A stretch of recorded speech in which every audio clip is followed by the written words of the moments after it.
नमस्कार दोस्तों, स्वागत है आप सभी का हमारे चैनल हिंदी नॉलेज 1.2 में फिर से एक और नई वीडियो में एक और नई रोमांचक और मज़ेदार कहानी के साथ। तो चलिए आज की कहानी की शुरुआत करते हैं। जंगल में एक कार चली जा रही है। दीपक ड्राइवर सीट पर है और पत्नी ज्योति उसके कंधे पर सर रखकर बैठी है। दोनों कुछ मायूस से अपनी अपनी सोच में खोए हुए हैं।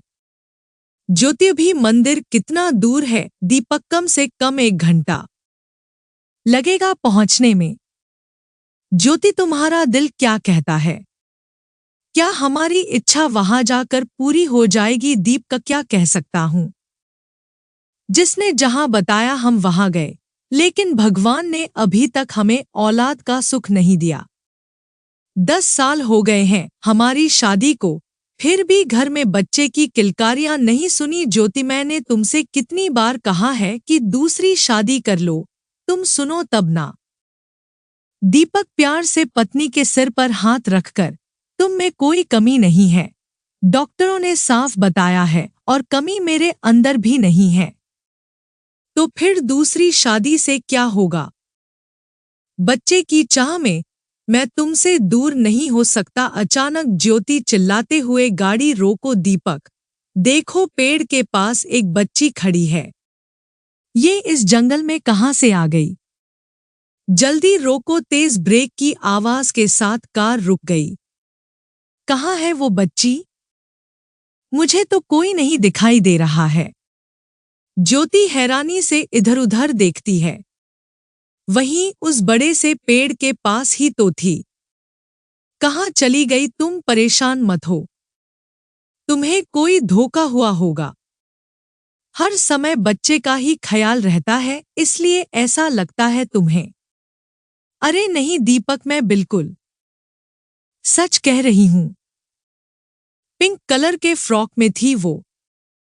मुझे पागल समझते हो क्या?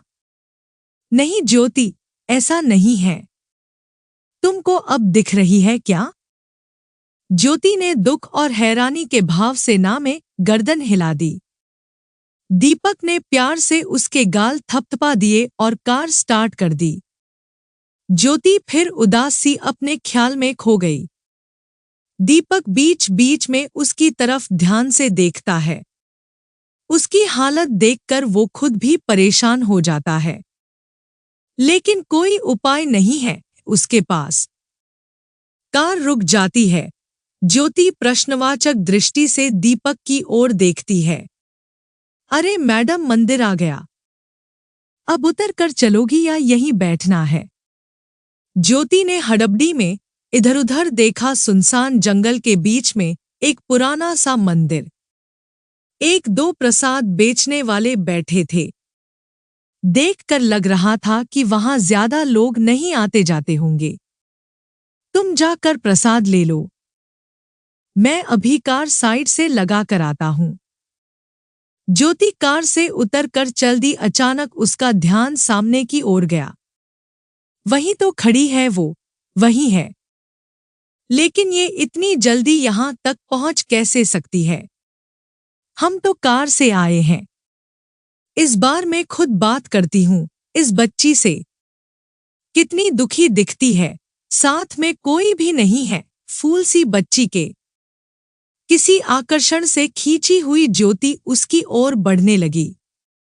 यहां सुनो बेटी, कौन हो तुम? कहां से आई हो? तुम्हारे साथ कोई भी नहीं है क्या? क्या नाम है तुम्हारा? एक साथ कितने ही सवाल ज्योति ने उससे पूछ डाले। उसने सिर उठाकर ज्योति की ओर देखा। एक फीकी सी हंसी उसके गुलाबी से होठों पर फैल गई। इतनी देर में ज्योति बिल्कुल उसके पास पहुंच गई। उसके बाल सहलाते हुए पूछा, तुम यहां क्यों आई हो? उसकी चुप्पी ज्योति को बेचैन किए दे रही थी। अचानक उसके होंठ हिले, लेकिन आवाज जैसे बहुत दूर से आई। जिस कारण से आप यहां आई हो? हैरानी से ज्योति ने कहा, बेटी, हम तो देवी मां से अपने लिए औलाद मांगने आए हैं। तो मैं अपने लिए मम्मा पापा मांगने आई हूं। अजीब सी आवाज में उसने कहा। तो बेटी तुम हमारे साथ चलो, हमारे साथ रहना। क्या तुम्हारा कोई रिश्तेदार भी नहीं है? अचानक ही फूल सा चेहरा भयानक लगने लगा। होंठों पर विकृत सी हंसी फैल गई। ज्योति को पता नहीं क्यों डर सा लगने लगा। ऐसा लगा जैसे अंधेरा सा छाने लगा हो। तभी आवाज सुनाई दी, ज्योति ओ ज्योति, यहां क्यों खड़ी हो? पीछे मुड़कर देखा तो दीपक आवाज लगाते हुए उसकी ओर चला आ रहा है। जैसे ही दीपक पास आया ज्योति ने कसकर उसका हाथ पकड़ लिया। वो लड़की? कौन सी लड़की ज्योति? वही जो जंगल में दिखाई दे रही थी। दीपक देखो, ये वही है। क्या बहकती बात कर रही हो? अभी तुम्हारे दिमाग से बात नहीं निकलती वो। नहीं दीपक देखो तो। जैसे ही ज्योति ने दूसरी ओर देखा, वहां कोई भी नहीं था। ज्योति ने फिर दीपक की ओर देखा। वो यहीं थी, मेरे साथ। मैंने उससे बात की थी। दीपक की आंखों में अविश्वास देखकर ज्योति रो दी। मैंने सच में उससे बात की थी, तुम मेरा यकीन क्यों नहीं करते? ज्योति ने दीपक का हाथ पकड़ लिया। चलो, उस प्रसाद वाले से पूछ लो। उसने जरूर मुझे उससे बात करते हुए देखा होगा। लगभग खींचते हुए दीपक को प्रसाद वाले के पास ले गई। भैया, अभी जो लड़की वहां खड़ी थी, तुम जानते हो उसे? कौन सी लड़की बहन जी? वही गुलाबी फ्रॉक वाली, जिससे मैं बात कर रही थी। नहीं तो बहन जी, मैंने तो किसी लड़की को नहीं देखा आपके पास। ज्योति ने दीपक की ओर देखा और फिर प्रसाद वाले की ओर। मानो वे दोनों जानबूझकर उसे झूठा साबित करने के लिए मिले हुए हैं। दीपक ने गहरी सांस लेकर कहा, भैया तुम प्रसाद दो। कौन सा वाला दूं, सादा या मन्नत वाला? मन्नत वाला दो भैया। इसलिए ही तो यहां आए हैं, इतनी दूर से। प्रसाद लेकर दोनों मंदिर की ओर चल पड़े। ज्योति की नजरों से साफ पता चल रहा है कि वह किसी न किसी तरह दीपक को अपनी बात का विश्वास दिलाना चाहती है। दीपक चुपचाप उसका हाथ पकड़कर मंदिर में प्रवेश करता है। दोनों आंखें बंद करके माता का ध्यान करते हैं। दोनों की आंखों में आंसू झलक आए और सर जमीन पर टिका दिया। मन्नत का धागा बांधा और उठकर चल दिए। बाहर आकर देखा कि एक साधु धूनी रमाकर बैठे हैं। दोनों ने सर झुकाकर उन्हें प्रणाम किया। दोनों ही उदास हैं और दुखी हैं। तभी साधु बाबा बोल पड़े, माता के दरबार से कोई खाली हाथ नहीं जाता है बच्चा। जल्दी ही तुम्हारी मनोकामना पूर्ण होगी। मां पर विश्वास रखो। दोनों चुपचाप सर झुकाकर कार की ओर चल दिए। पूरे रास्ते ज्योति दीपक के कंधे पर सर रखकर आंख बंद करके बैठी रही। बीच बीच में उसकी आंखों में आंसू आ जाते हैं, लेकिन आंख नहीं खोलती। शायद उसे लगता है कि वो लड़की फिर ना दिखाई दे जाए और दीपक फिर उसकी बात पर यकीन ना करे। उधर दीपक ज्योति की हालत देखकर मन ही मन बहुत परेशान है, लेकिन वह भी ज्योति से बात करने की हिम्मत नहीं जुटा पा रहा है। उसका दुख कैसे दूर हो, बस यही सोच रहा है। दिन पर दिन बच्चे की चाहत बढ़ती जा रही है ज्योति के मन में। मन ही मन दीपक ने कुछ सोचा और वह मुस्कुरा उठा। प्यार से एक नजर ज्योति की ओर डाली और कुछ गुनगुना उठा। घर पहुंचकर भी ज्योति सामान्य नहीं हो पा रही है। उसे रह रहकर सारी बातें याद आ रही हैं, लेकिन वह ये मानने को तैयार नहीं कि वो सब उसका वहम था। दीपक ने खाना ऑर्डर कर दिया। बढ़िया सी कॉफी बनाकर ज्योति के पास लेकर पहुंचा। दोनों ने चुपचाप कॉफी पी, खाना खाया और सो गए। दीपक ने जानबूझकर कोई बात नहीं छेड़ी क्योंकि वह जानता था कि अभी ज्योति परेशान है। वह उसे और परेशान नहीं कर सकता है। सुबह की धूप खिली हुई है। दीपक ने करवट बदली। ज्योति बिस्तर पर दिखाई नहीं दे रही है। रसोई घर में कुछ खटर पटर की आवाज सुनाई दे रही है। एक जम्भाई लेते हुए वह उठकर बैठ गया। तभी ज्योति ट्रे में चाय लेकर आ गई, अखबार के साथ। दोनों ने चाय पीना शुरू कर दिया। आखिरकार चुप्पी को दीपक ने दूर किया। बड़ी जल्दी उठ गई ज्योति। नींद नहीं आई क्या? ज्योति मुस्कुराकर, आज ऑफिस नहीं जाना क्या? अरे हाँ, क्यों नहीं जाना? दीपक के दिमाग में अभी भी कल की बात घूम रही है, इसलिए समय का ध्यान ही नहीं रहा। वह सोच विचार कर रहा था कि क्या ज्योति को किसी मनोवैज्ञानिक को दिखाना चाहिए। लेकिन ज्योति कहीं नाराज ना हो जाए कि मैं उसे पागल समझता हूं। प्रकट में उसने कुछ नहीं कहा। चाय पीकर वह वॉशरूम चला गया और ज्योति रसोई में उसके ब्रेकफास्ट की तैयारी करने लगी। वह भी कल की बात सोच रही है। पहले कभी तो नहीं हुआ उसके साथ ये सब कुछ। दीपक से वह इस बारे में बात नहीं करना चाहती है।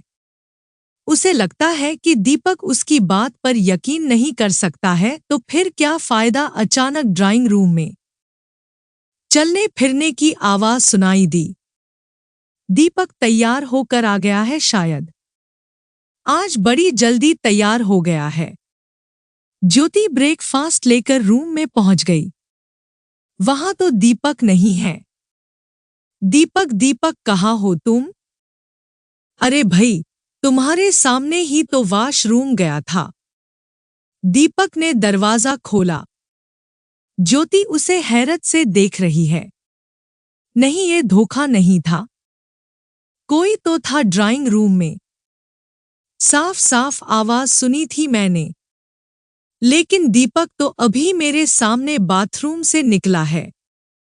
तो फिर क्यों मुझे लगा कि कोई है वहां? क्या बात है? आज तो बहुत जल्दी है मुझे ऑफिस भगाने की। नाश्ता लेकर पहले से ही खड़ी हो। दीपक के मजाक का कोई जवाब दिए बिना वह इधर-उधर देखने लगी। कुछ हमसे भी बात कर लो। हम भी सामने हैं तुम्हारे। दीपक ने मजाक जारी रखते हुए कहा। ज्योति ने हैरान परेशान होते हुए नाश्ता टेबल पर रख दिया। क्या हुआ है ज्योति, तुम कुछ बोलती क्यों नहीं? परेशान लग रही हो? कोई था ड्राइंग रूम में, मैंने आवाज सुनाई थी।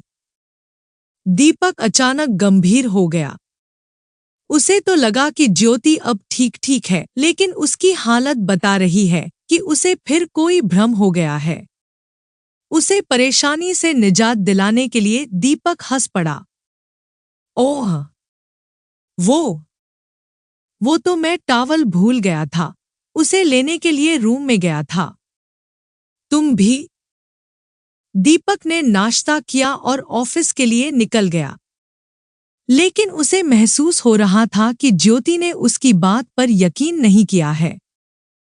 वह अभी भी परेशान ही है। उसे इस हालत में देखकर दीपक बहुत बेचैन है, लेकिन क्या करूं, कुछ समझ नहीं आ रहा है। पता नहीं दिन भर वो अकेले घर में कैसे रहेगी। दीपक को ऑफिस में दिन काटना मुश्किल हो गया। वो ज्योति से दिलो जान से प्यार करता है। उसकी यह हालत देखकर वो खुद भी बहुत परेशान है। आखिरकार वह बॉस के ऑफिस में गया और 1 महीने की छुट्टी देने की प्रार्थना की। क्या बात है दीपक, आज से पहले तुम इतना अपसेट कभी नहीं हुए। वो सर, ज्योति को मेरी जरूरत है, उसकी हालत ठीक नहीं है। मैं कुछ दिनों के लिए उसे लेकर बाहर जाना चाहता हूँ। तब तो जरूर जाओ दीपक, यहाँ की चिंता मत करो। मुझे पता है कि तुम ज्योति को कितना प्यार करते हो। उसका ध्यान रखना। Thanks sir. कहते हुए दीपक ऑफिस से निकल गया और जल्दी से घर की ओर चल पड़ा। दीपक को इतनी जल्दी घर में देखकर ज्योति खुश हो गई। वो अकेला महसूस कर रही थी। दीपक ने प्यार से उसे अपनी बाहों में ले लिया और कान में कहा, जल्दी सामान पैक कर लो, हम सुबह ही निकल जाएंगे। लेकिन कहाँ? अचंभित होकर ज्योति ने पूछा। कहीं भी, जहां तुम चाहो। लेकिन क्यों? अब ज्यादा सवाल मत करो। कुछ खाने को लेकर आ जाओ, फिर मिलकर पैकिंग करते हैं। जल्दी सो जाएंगे जिससे सुबह जल्दी निकल सकें। ज्योति के चेहरे पर कोई खुशी, कोई उत्साह नहीं दिखाई दे रहा है, लेकिन दीपक का मन रखने के लिए वह धीमे से मुस्कुरा दी। सुबह सुबह ही दीपक और ज्योति घर से निकल गए। कार धीरे धीरे शहर से बाहर आ गई। अब हरा भरा रास्ता दिखने लगा। हम जा कहाँ रहे हैं, कुछ तो बताओ दीपक। अब ज्योति के मन में भी कुछ उमंगें उठ रही हैं। शायद दीपक के जोशीले स्वभाव और उसकी संगत का असर है। देखती रहो, अभी तुम भी खुश हो जाओगी। दोनों एक दूसरे से बात करते हुए चले जा रहे थे, बिल्कुल मगन। ज्योति ने देखा, अब पहाड़ी रास्ता साफ दिखाई दे रहा है। अचानक वह खुशी से झूम उठी। अरे नैनीताल जा रहे हैं हम। जी हुजूर, दीपक ने बड़ी अदा के साथ सर झुकाकर जवाब दिया। ज्योति ने खुशी से उसका मुख चूम लिया। दीपक भी उसकी खुशी देखकर खुश हो उठा। आखिर उसका आइडिया काम कर रहा है और ज्योति फिर से चहक रही है। उसने प्यार से पूछा, कुछ याद आ रहा है तुम्हें? ये जगह, ये रास्ता, ये खूबसूरती मैं कभी भूली ही नहीं हूं। शादी के बाद हम यहाँ हनीमून मनाने आए थे और कब एक दूसरे के हो गए, पता ही नहीं चला। ज्योति की आंखों में वे सपने तैरने लगे जो उन्होंने साथ ही साथ देखे थे। कार उसी कॉटेज के सामने रुक गई जहां 10 साल पहले उन्होंने अपनी जिंदगी की सुहानी शुरुआत की थी। इस खूबसूरत जगह के आकर्षण में बंधे वो दोनों एक दूसरे के लिए समर्पित हो गए। ना दिन का पता ना रातों का, बस सारी दुनिया से दूर वो दोनों एक दूसरे में खो गए। दीपक तो यही चाहता था। वो अपनी पहले वाली ज्योति को पाकर बहुत खुश था और भगवान से प्रार्थना करता है कि वो सदा खुश रहें। उधर ज्योति भी बहुत खुश है। बहुत दिनों बाद दीपक के साथ समय बिताने को मिला था, वरना तो वो घर के कामकाज में व्यस्त थी और दीपक अपने ऑफिस में। रोज की उसी दिनचर्या में जिंदगी मानो नीरस हो गई थी। इतनी खुशी में भी ज्योति को कभी कभी कुछ अजीब सा महसूस होता है। लगता है कि उन दोनों के अलावा भी कोई है आसपास। कभी कुछ सरसराती सी ठंडी हवा के झोंके मानो कोई कान में कुछ कह गया है। कभी कभार कोई परछाई सी घूमती हुई लगती। ज्योति अब दीपक को इस बारे में कोई बात नहीं बताती। उसे लगता है कि वह मेरी बात को झूठ समझेगा और बेकार ही परेशान होगा। इसी तरह से 1 महीना बीत गया। दोनों बहुत खुश हैं और आज वापस घर जा रहे हैं। ज्योति कॉटेज के बाहर खड़ी है सामान के साथ और दीपक कार को पार्किंग से निकाल रहा है। अचानक ही ज्योति की नज़र कॉटेज के दूसरे गेट की ओर जाती है। उसकी आंखों में एक डर उभर रहा है। वही लड़की गुलाबी फ्रॉक में गेट से निकलकर नीचे की ओर जा रही है। ज्योति का सारा शरीर मानो सुन्न हो गया। वो ही तो है, लेकिन यहाँ कैसे? फ्रॉक भी तो वही है, साथ में आज भी कोई नहीं। कितनी लापरवाही से जा रही है सड़क पर, जैसे पूरी दुनिया से बेखबर। लड़की ने अचानक मुड़कर देखा ज्योति की ओर। वही हल्की सी हंसी। सामने से एक कार तेज रफ्तार से चली आ रही है लड़की की तरफ। ज्योति चिल्लाकर उसे सावधान करना चाहती है, लेकिन मुंह से आवाज नहीं निकल रही। कार लड़की को रौंदते हुए निकल गई। ज्योति जोर से चिल्लाती है, ये क्या? लड़की तो अब भी चली जा रही है। ज्योति की आंखें फटी की फटी रह गईं। इतने में दीपक गाड़ी लेकर ज्योति के पास आ गया। उसने ज्योति की हालत देखी। जल्दी से गाड़ी से उतरकर ज्योति के पास आ गया। क्या हुआ ज्योति? क्यों चीख रही हो? ज्योति ने उंगली सामने की ओर उठा दी। क्या है वहां ज्योति? कुछ तो बोलो। वो लड़की, बाकी बात उसके मुंह में ही रह गई। कौन? कहाँ? दीपक, क्या अब भी तुम्हें नहीं दिखाई दे रही है वो? सामने जो जा रही है गुलाबी फ्रॉक में। कोई भी तो नहीं है वहां ज्योति। चलो कार में बैठो। ज्योति अब भी आंख फाड़ फाड़ कर उसे जाते हुए देख रही है। वो लड़की भी मुड़कर ज्योति को देख रही है, मुस्करा रही है। दीपक ने ज्योति का हाथ पकड़कर लगभग खींचते हुए उसे कार में बिठा दिया। दीपक ऑफिस में सर पर हाथ रखकर बैठा है। उसका ध्यान कल की नैनीताल वाली घटना पर ही अटका हुआ है। 1 महीना कैसे हंसी खुशी में बीता था, बिल्कुल पता नहीं चला। उसे तो पूरा यकीन हो गया था कि अब ज्योति बिल्कुल ठीक है। अचानक ही उसे फिर क्या हो गया है? उसने ऐसा क्या देखा? मुझे कुछ क्यों नहीं दिखाई देता जो उसे दिखाई देता है? कहाँ खोए हो यार? अभी खुमार नहीं उतरा सेकंड हनीमून का। आवाज सुनकर दीपक चौंक गया और संभाल कर बैठ गया। उसका खास दोस्त आकाश सामने खड़ा हुआ शरारती लहजे में उसे देख रहा था। दीपक एक गहरी सांस लेकर रह गया। आकाश उसी के ऑफिस में काम करता है। स्वभाव से ही चुलबुला लेकिन बेहद समझदार। आकाश कुर्सी लेकर वहां बैठ गया। यार, बॉस ने तुम्हें तो लीव दे दी, लेकिन तुम्हारे काम को हम सब के जिम्मे डाल दिया। एक तुम हो कि मुंह लटका कर बैठे हो कि हम सब तुमसे पार्टी ना मांग लें। दीपक हल्की सी मुस्कुराहट के साथ बोला, यार ले लो पार्टी। मैंने कब मना किया? आकाश गंभीर होकर बोला, तेरी कंडीशन तो पार्टी देने वाली नहीं लगती।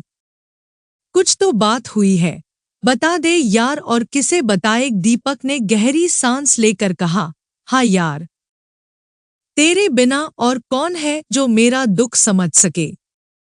समझ में नहीं आ रहा है कि क्या बताऊं और कैसे बताऊं। दीपक ने उसे सारी बात बताई जो जंगल में, मंदिर में और नैनीताल में ज्योति को महसूस हुई थी। आकाश सोच में पड़ गया। यार, समस्या तो वाकई बहुत अजीब है। ज्योति मेरी भी क्लासमेट रही है, वो इस तरह की लड़की तो नहीं है। तू उसको किसी अच्छे से डॉक्टर को दिखा, वो सेंसिटिव लड़की है। तेरी माँ और दूसरे लोगों के ताने सुनकर शायद कुछ डिप्रेशन में आ गई है। लेकिन आकाश, वो बिल्कुल भी तैयार नहीं होगी ऐसे किसी डॉक्टर के पास जाने के लिए। वो कहती है कि मैं उसे पागल समझता हूँ। दीपक, एक आइडिया है यार। क्या? दीपक ने बड़ी उम्मीद से पूछ लिया।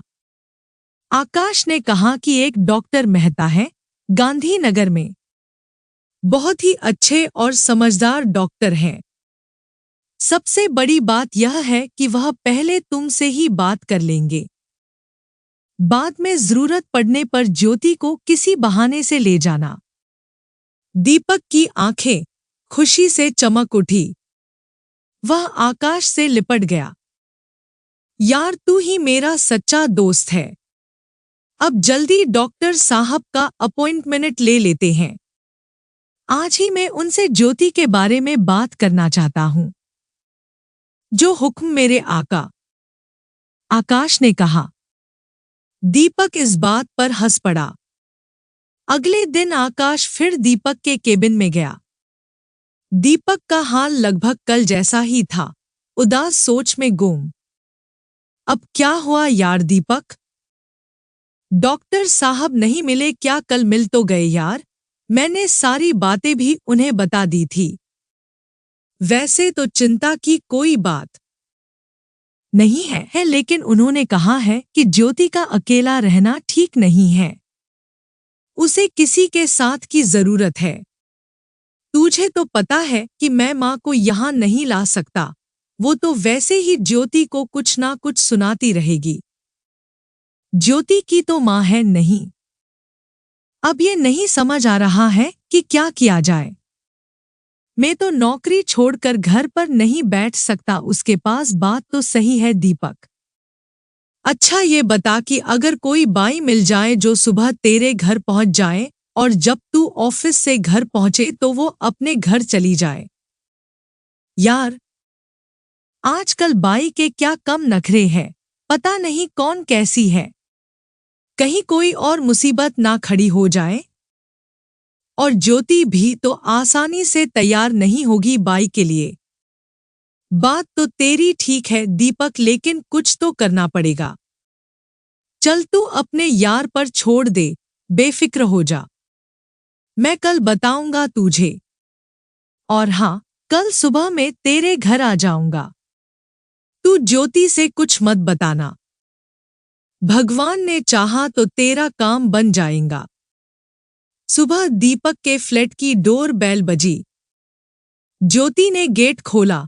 अरे आकाश, सुबह सुबह क्यों नहीं आ सकता? वापस लौट जाओ क्या? आकाश ने नाराज सा होकर कहा। ज्योति ने हंसते हुए कहा, ज्यादा भाव मत खाओ। अगर वापस ही जाना होता तो तुम आते ही क्यों? बैठो, अभी दीपक को जगाती हूं। आकाश गहरी सांस लेते हुए, हाँ भाई, हम दीपक जैसे खुशकिस्मत कहाँ। मेरी बीवी ने मुझे धक्के मार कर निकाल दिया सुबह ही सुबह। गीता इतनी भी बुरी नहीं, बात मत बनाओ आकाश। तभी दीपक रूम से बाहर निकला। ज्योति ने मुड़कर देखा और चीख पड़ी। दीपक, वो क्या बात है? दीपक और आकाश चौंक गए। ज्योति का चेहरा सफेद पड़ रहा था, आंखें फटने को तैयार है उसकी। आकाश ने ज्योति को झकझोर दिया। क्या हुआ, बोलो तो? दीपक के पीछे ज्योति ने लड़खड़ाते शब्दों में कहा। क्या? कुछ भी तो नहीं है वहां, आकाश ने कहा। दीपक ने भी चौंक कर अपने पीछे देखा। ज्योति उंगली से इशारा करते हुए गेट की ओर देखने लगी। वो जा रही है गेट के बाहर। ज्योति अभी भी बड़बड़ाते हुए कहती जा रही है। दीपक ने ज्योति को संभाला, कुछ भी तो नहीं है वहां। ज्योति अचानक जैसे होश में आई। आकाश, तुम बताओ, तुमने देखी ना वो लड़की? लेकिन वो हमारे बेडरूम में कहाँ से आ गई? और देखो कैसे चुपचाप बाहर निकल गई। देखा ना तुमने? दीपक तो हर बार मना कर देते हैं। हैरानी से दीपक और आकाश ने गेट की तरफ देखा। वो तो बंद था। खुद ज्योति ने अपने हाथ से बंद किया था आकाश के अंदर आने के बाद। ज्योति, गेट तो बंद है, फिर कोई बाहर कैसे जा सकता है? आकाश ने समझाने वाले लहजे में कहा। और दीपक के पीछे भी कोई नहीं था। सब तुम्हारा वहम है, ज्योति ने थोड़ा गुस्से से कहा। तुम दोनों मिलकर मुझे झूठा साबित करना चाहते हो ना? मुझे पागल समझ रहे हो ना? वो भागते हुए अंदर चली गई। उसकी सिसकियों बाहर सुनाई दे रही थी। दीपक ने इशारे से आकाश को बैठने के लिए कहा, फिर धीमी आवाज में बोला, अब तो तुमने सब अपनी आंखों से देखा और सुना। अब बताओ मैं क्या करूं? कुछ भी समझ में नहीं आ रहा है। आकाश ने अपने माथे से पसीना पोंछते हुए कहा, यार वाकई स्थिति तो गंभीर है। अच्छी खासी मुझसे बात कर रही थी ज्योति, पता नहीं क्यों अचानक चिल्लाने लगी। कुछ देर के लिए दोनों एक दूसरे की ओर देखने लगे, जैसे समझ में नहीं आ रहा था कि क्या कहें। फिर आकाश ने कहा, यार मैं तो तेरी बाई वाली समस्या दूर करने आया था। मेरी बिल्डिंग के वॉचमैन हैं शंकर चाचा। मेरे बचपन के दिनों से वहां काम करते हैं। उनकी बीवी है शांता चाची, भली औरत है। वो तुम्हारे घर रह सकती है अगर तुम ज्योति को मना लो। दीपक ने कुछ पल सोचा, फिर वो उठकर अंदर गया और ज्योति से बोला, चलो बाहर बैठो। आकाश कितने दिन बाद हमारे घर आया है, उसे एक कप चाय तो पिलानी पड़ेगी।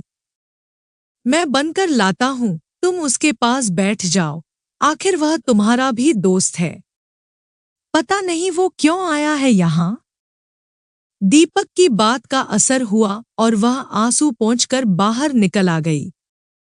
आकाश दीपक की बात समझ गया था कि चाय का तो बहाना है, इस बीच मुझे ज्योति को समझाना है। आकाश ने कहा, ज्योति, मैं तुम्हारे पास एक काम से आया था। हाँ बताओ, ज्योति ने ढीली सी आवाज में कहा। मेरी एक जानने वाली औरत है, भरोसेमंद, उसे काम की जरूरत है। मैंने गीता से कहा तो वो मुझसे लड़ने लगी कि मुझे बाई की जरूरत नहीं है। प्लीज तुम उसे अपने घर रख लो। जरूरतमंद है, तुम्हें दुआ देगी बेचारी। लेकिन आकाश, मेरे यहाँ क्या काम है बाई का? हम दो प्राणी हैं घर में। दीपक के ऑफिस जाने के बाद मैं सब काम कर लेती हूँ। आकाश ने बिल्कुल लाचार स्वर में कहा, 1-2 महीने रख लो, इस बीच मैं उसके लिए कहीं और बंदोबस्त कर लूंगा। मैंने उससे वादा कर दिया है। प्लीज। ज्योति ने जैसे हथियार डाल दिए, लेकिन तभी एक और सवाल कर दिया। दीपक क्या कहेंगे कि मैं कितनी कामचोर हूं? आकाश मन ही मन खुश हो गया कि उसने ज्योति को लगभग मना ही लिया। एक आखिरी बार जो हर बीवी को कुछ करने के लिए काफी है। उसने तिरछी नजर से दीपक को देखा जो चाय की ट्रे लेकर आ रहा है। तुम्हारी बात और दीपक टाल दे, ये तो पॉसिबल ही नहीं है। ज्योति अभी कुछ कह नहीं पा रही है, अभी तो वो थोड़ी देर पहले की स्थिति से भी बाहर नहीं आ सकी थी। दीपक ने ट्रे रखकर बनावटी गुस्से से कहा, क्या भड़का रहे हो मेरी बीवी को? ज्योति ने कहा कि आकाश किसी बाई को हमारे यहाँ काम पर रखवाना चाहता है, कुछ दिन या महीनों के लिए। दीपक ने अपने अंदर की खुशी को दबाते हुए कहा, देख लो भई, ये तो होम मिनिस्ट्री का ही मामला है, मेरी क्या औकात है कि मैं कुछ कहूँ? आकाश ने जल्दी से कहा, बस तो मैं उसे कल सुबह यहाँ भेज देता हूँ। जैसे उसे डर हो कि कहीं ज्योति का मन ना बदल जाए।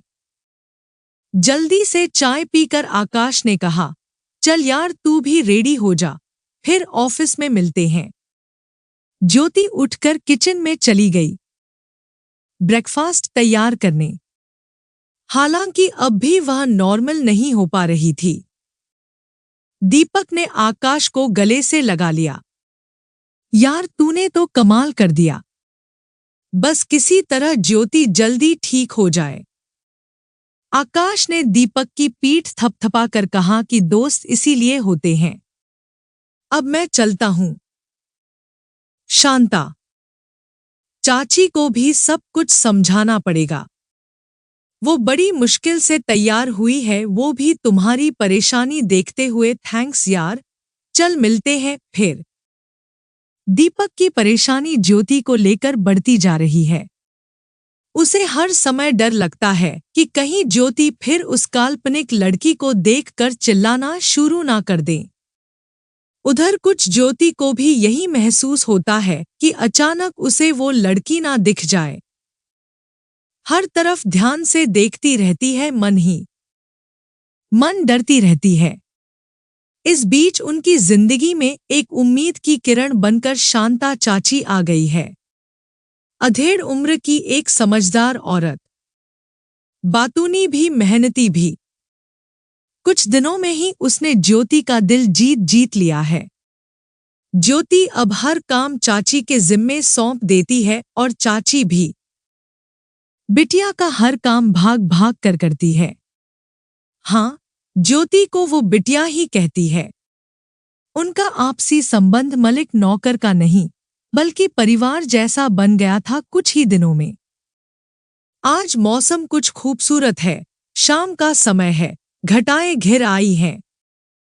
चाची, चलो कुछ देर के लिए नीचे पार्क में चलते हैं, कितना अच्छा मौसम हो रहा है, ज्योति ने कहा। चलो बिटिया मैं अभी आती हूं। किचन में से चाची की आवाज सुनाई दी। ठीक है, जल्दी आना। ज्योति अपना दुपट्टा ठीक करते हुए बोली। पार्क में जगह जगह बच्चे खेल रहे हैं। उनके साथ आई हुई मम्मी भी सब आपस में गपशप कर रही हैं। ज्योति भी घूमती फिरती आसपास के फूलों को देख रही है। पता नहीं क्यों आज उसका मन बहुत खुश है। तभी उसका दुपट्टा किसी ने खींचा। पीछे मुड़कर देखा और फिर देखती रह गई, जैसे पत्थर बन गई हो। वही तो है, गुलाबी फ्रॉक पहने सुंदर सी लड़की, 9-10 साल की। हल्की सी मुस्कान के साथ ज्योति ने जैसे तैसे अपनी हिम्मत बटोर कर कहा। शब्द जैसे गले में अटक रहे हैं। कौन हो तुम? क्यों मेरे पीछे पड़ गई हो? क्यों परेशान कर रही हो मुझे? तुम किसी और को क्यों नहीं दिखाई दे रही हो? लड़की के होठों की मुस्कुराहट कुछ फैल गई। मैंने तो तुम्हें कभी परेशान नहीं किया, तुम ही मुझे देखकर चिल्लाने लगती हो। मैं तो खुद परेशान हूं, पता नहीं मैं यहाँ क्यों भटक रही हूं।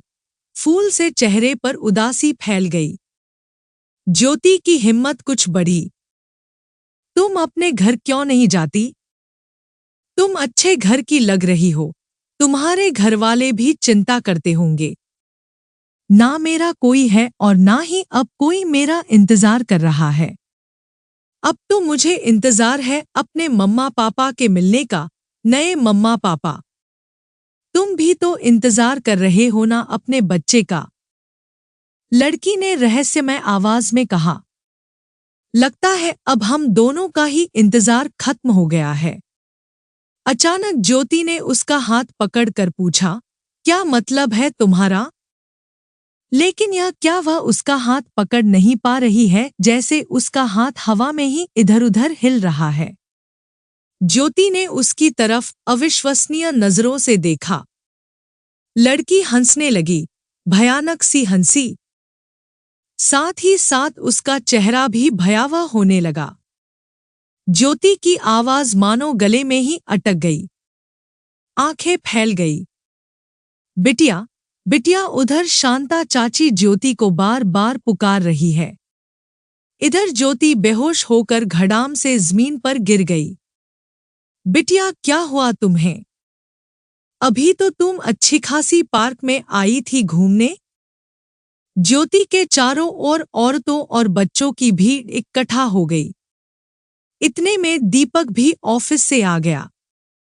भीड़ देखते ही उसका दिल धड़क उठा। भाग कर आया, देखा ज्योति बेहोश पड़ी है। उसके पैरों के नीचे की जमीन खिसक गई। उसे उठाकर घर लाया और बिस्तर पर लिटा दिया। इसी बीच उसी बिल्डिंग में रहने वाली डॉक्टर रिया पीछे पीछे आ गई।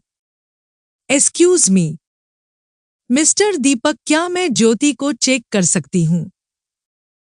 अगर आप ठीक समझे तो।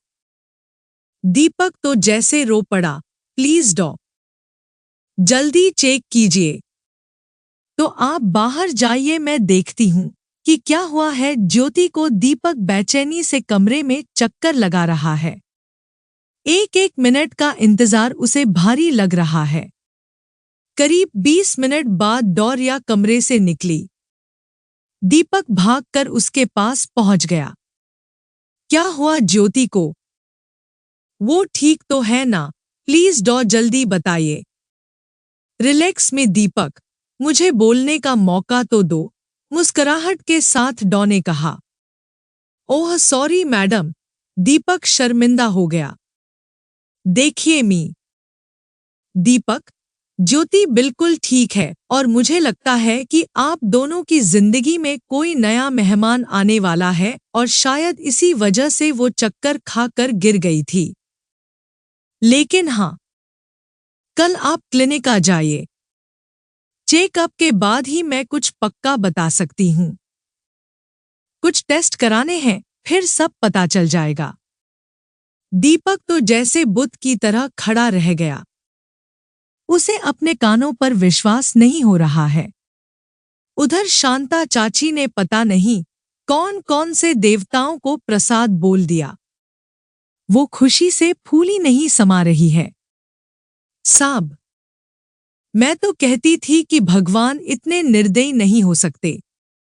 देख लो, अब बिटिया उम्मीद से है। अब तो बिटिया का और भी ज्यादा ख्याल रखूगी। पता नहीं चाची क्या क्या बोले जा रही है और दीपक यंत्रवत खड़ा है। अचानक ही उसकी आंखों में खुशी के आंसू आ गए। आसमान की तरफ देखते हुए हाथ जोड़े। लगता है कि पैर जमीन पर नहीं पड़ रहे हैं। क्या सच में भगवान ने हमारी सुन ली? उसे जंगल वाले मंदिर के साधु बाबाजी की बात याद आ गई। हाँ, उन्होंने कहा था कि माता के दरबार से कोई खाली हाथ नहीं जा सकता है। तो क्या माता ने हमारी सुन ली? दीपक दीपक, अचानक ज्योति की आवाज से दीपक की तंद्रा भंग हुई। वो भागकर ज्योति के पास पहुंचा। खुशी से पैर जमीन पर नहीं पड़ रहे हैं। बोलने के लिए होंठ फड़क रहे हैं, लेकिन मुंह से बात नहीं निकल रही है। ज्योति, भगवान ने हमारी सुन ली। जल्दी ही हमारे घर में भी खुशियां आने वाली हैं। ज्योति हक्की बक्की सी दीपक का मुंह देखने लगी। उसके गालों पर आंसुओं के निशान हैं। वह रो रही है। ज्योति, तुम रो क्यों रही हो? डॉ ने तुमको कुछ नहीं बताया क्या? अब तुम्हें रोने धोने की कोई जरूरत नहीं। कल मैं तुम्हें लेकर क्लिनिक चलूंगा। सब ठीक हो जाएगा।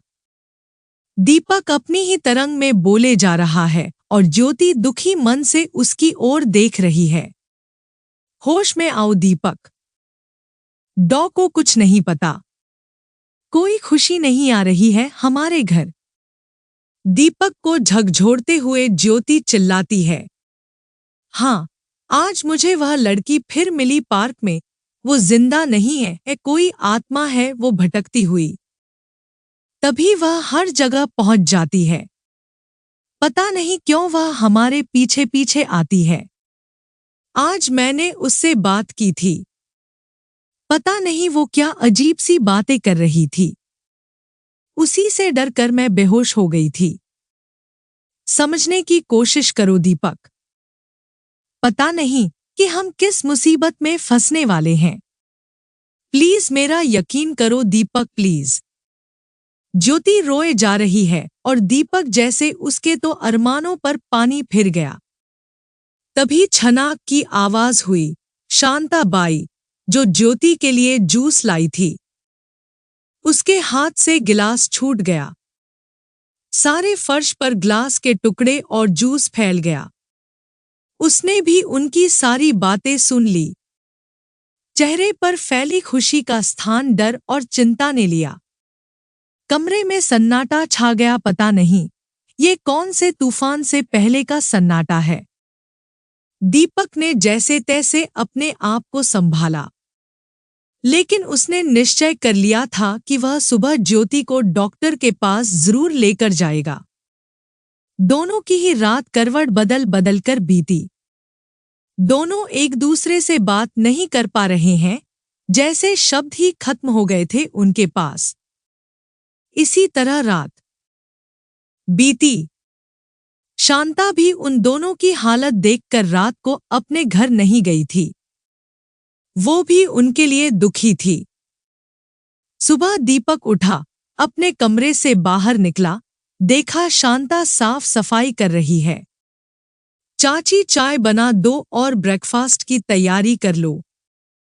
ज्योति अभी सो रही है, उसे मत डिस्टर्ब करना। रात को ठीक से सोई नहीं है। आज मैं ऑफिस नहीं जा रहा हूं, ज्योति को डॉक्टर के पास लेकर जाना है, दीपक ने कहा। ठीक है साहब, शांता ने कहा। लेकिन उसके चेहरे से साफ पता चल रहा है कि वो मायूस है कि डॉक्टर के पास जाने का कोई फायदा नहीं है। दीपक ने ऑफिस में इन्फॉर्मेशन दी और न्यूज़पेपर पढ़ने लगा, लेकिन पढ़ने में मन नहीं लग रहा है।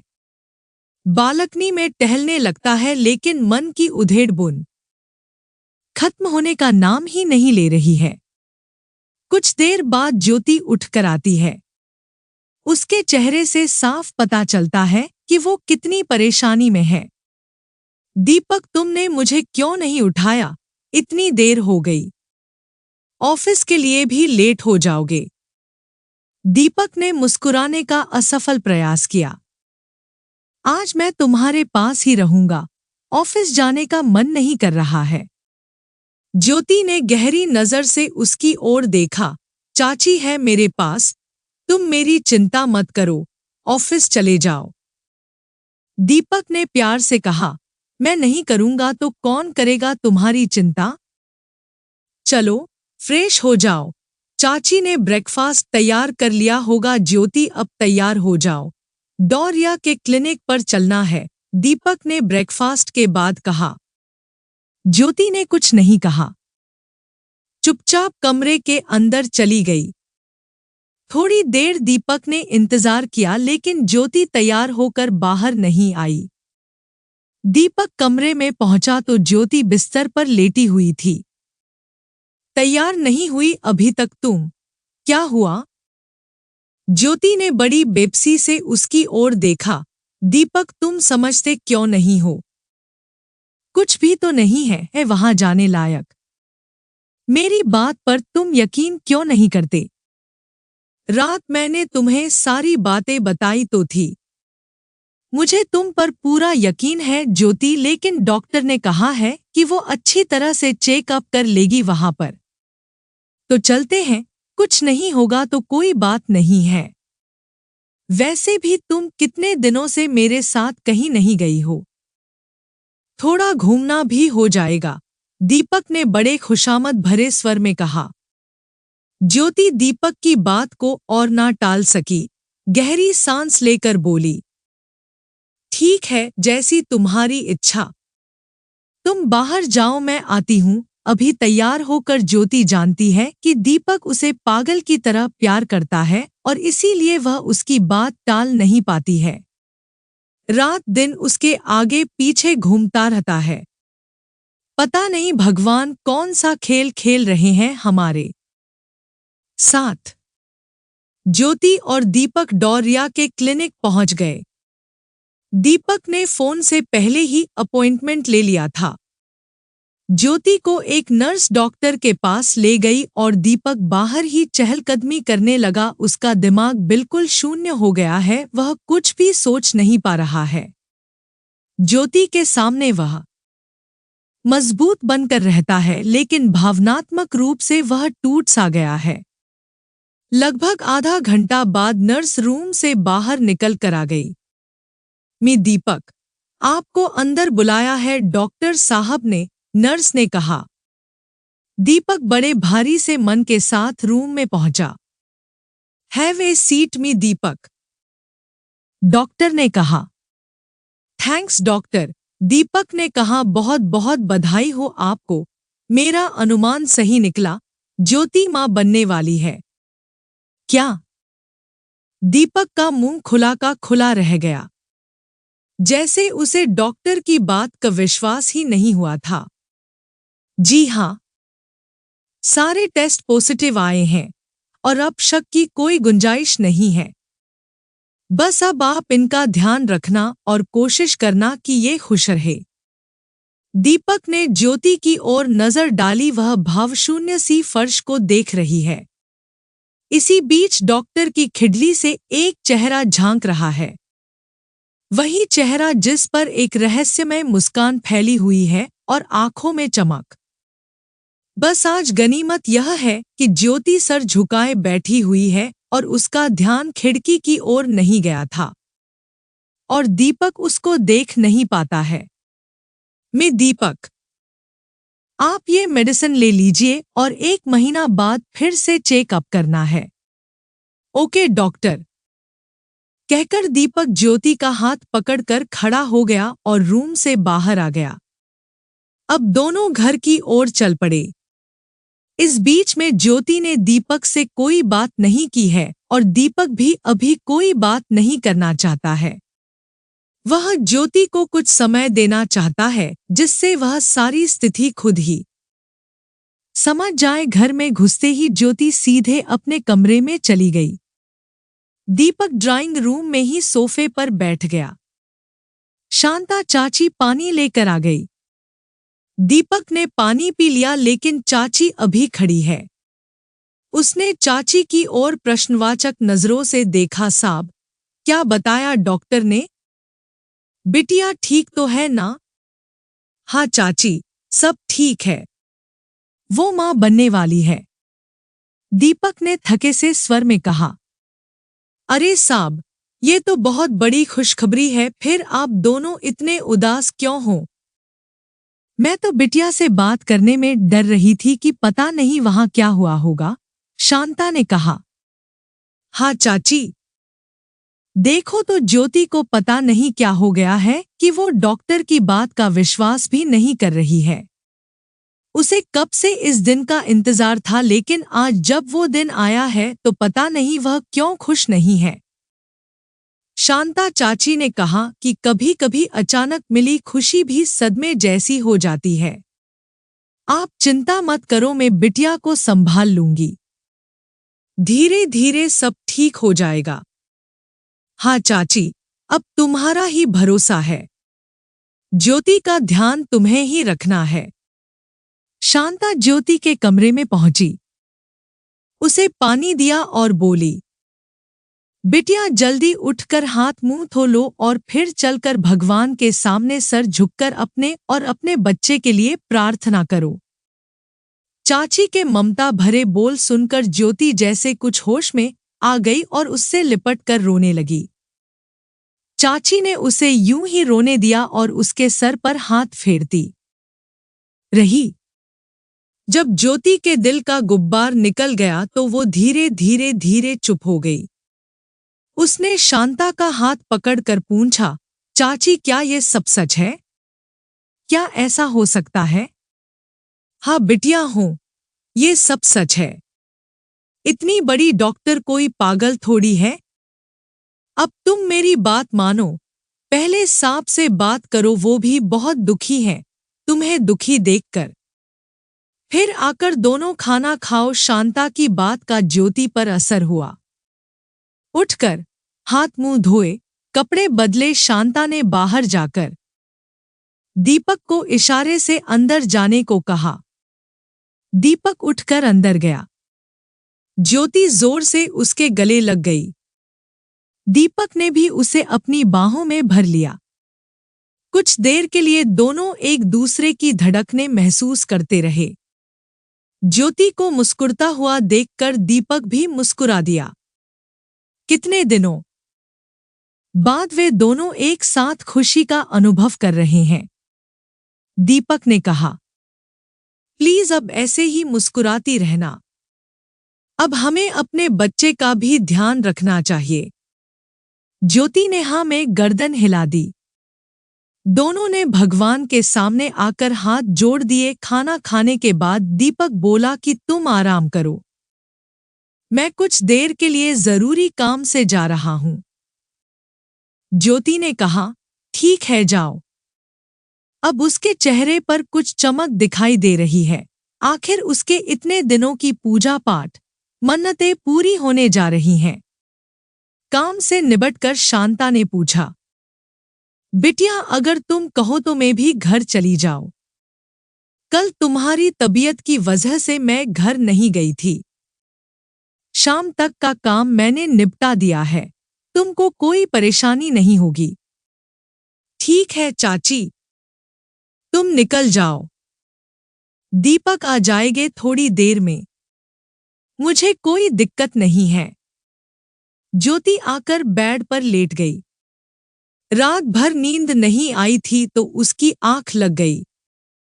अचानक देखा वही लड़की ज्योति के पास बैठी है और उसके पेट पर हाथ फेरते हुए कहती है कि आज हम दोनों की मुराद पूरी हो गई है। अब मुझे इधर-उधर भटकने की जरूरत नहीं है।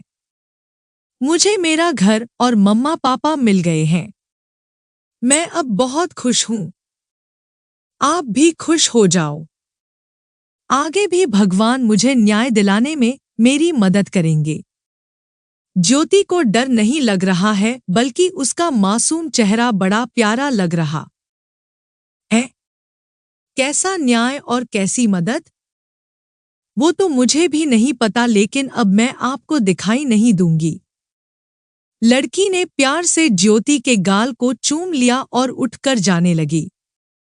आज पहली बार उसका जाना ज्योति को अच्छा नहीं लग रहा है। उसके अंदर उस बच्ची के लिए ममता उमड़ रही है। ज्योति ने उसका हाथ पकड़ना चाहा, सुनो तो रुक जाओ, लेकिन वह धीरे धीरे धीरे दूर होने लगी। ज्योति की आंख खुल गई। ये सब एक सपना था। ज्योति ने धीरे से अपने पेट पर हाथ रखकर देखा। एक अजीब सी खुशी का आभास हुआ। फिर उसने अपने गालों को छुआ। पता नहीं क्यों आज ना वो डरी, ना ही परेशान हुई, बल्कि उसे लग रहा था कि कुछ और देर वह उससे बात कर पाती। ये सब क्यों हो गया है वह ये भी नहीं सोच रही है। जैसे उसके पिछले दुख, दर्द, कष्ट सब दूर हो गए। धीरे धीरे दीपक और ज्योति की जिंदगी से खौफ का साया हटता जा रहा है। उनकी जिंदगी खुशगवार हो चली है। समय बीतने के साथ ज्योति ने एक फूल सी बच्ची को जन्म दिया। नाम रखा गया बुलबुल। अपने नाम के अनुरूप ही उसने दोनों की जीवन बगिया को चहका दिया। समय पंख लगाकर उड़ रहा है। बुलबुल लगभग 3 साल की हो गई है। पूरे घर में भागी फिरती है। अपनी शैतानी से सबको हैरान कर देती है। ज्योति उसे मारने भागती है तो शांता अपने पीछे छिपा लेती है। इस बीच शांता के पति का देहांत हो गया है और अब वह इन लोगों के साथ ही रहती है। बुलबुल की सारी जिम्मेदारी शांता ने ही संभाल रखी है। ज्योति शाम के समय बुलबुल को नीचे पार्क में भेजती है शांता के साथ। कभी कभी उन दोनों के साथ वो खुद भी चली जाती है। आज भी बुलबुल ज्योति से जिद कर रही है, मम्मा चलो ना पार्क में, जल्दी चलो। ज्योति ने उसे टालने की कोशिश करते हुए कहा, चाची जा तो रही हैं तेरे साथ बुलबुल। मेरी जान क्यों खा रही है? प्लीज बेबी आज मेरा मन नहीं है, तुम दोनों जाओ। शांता ने बुलबुल का पक्ष लेते हुए कहा, चलो ना बिटिया, जब वो इतनी जिद कर रही है।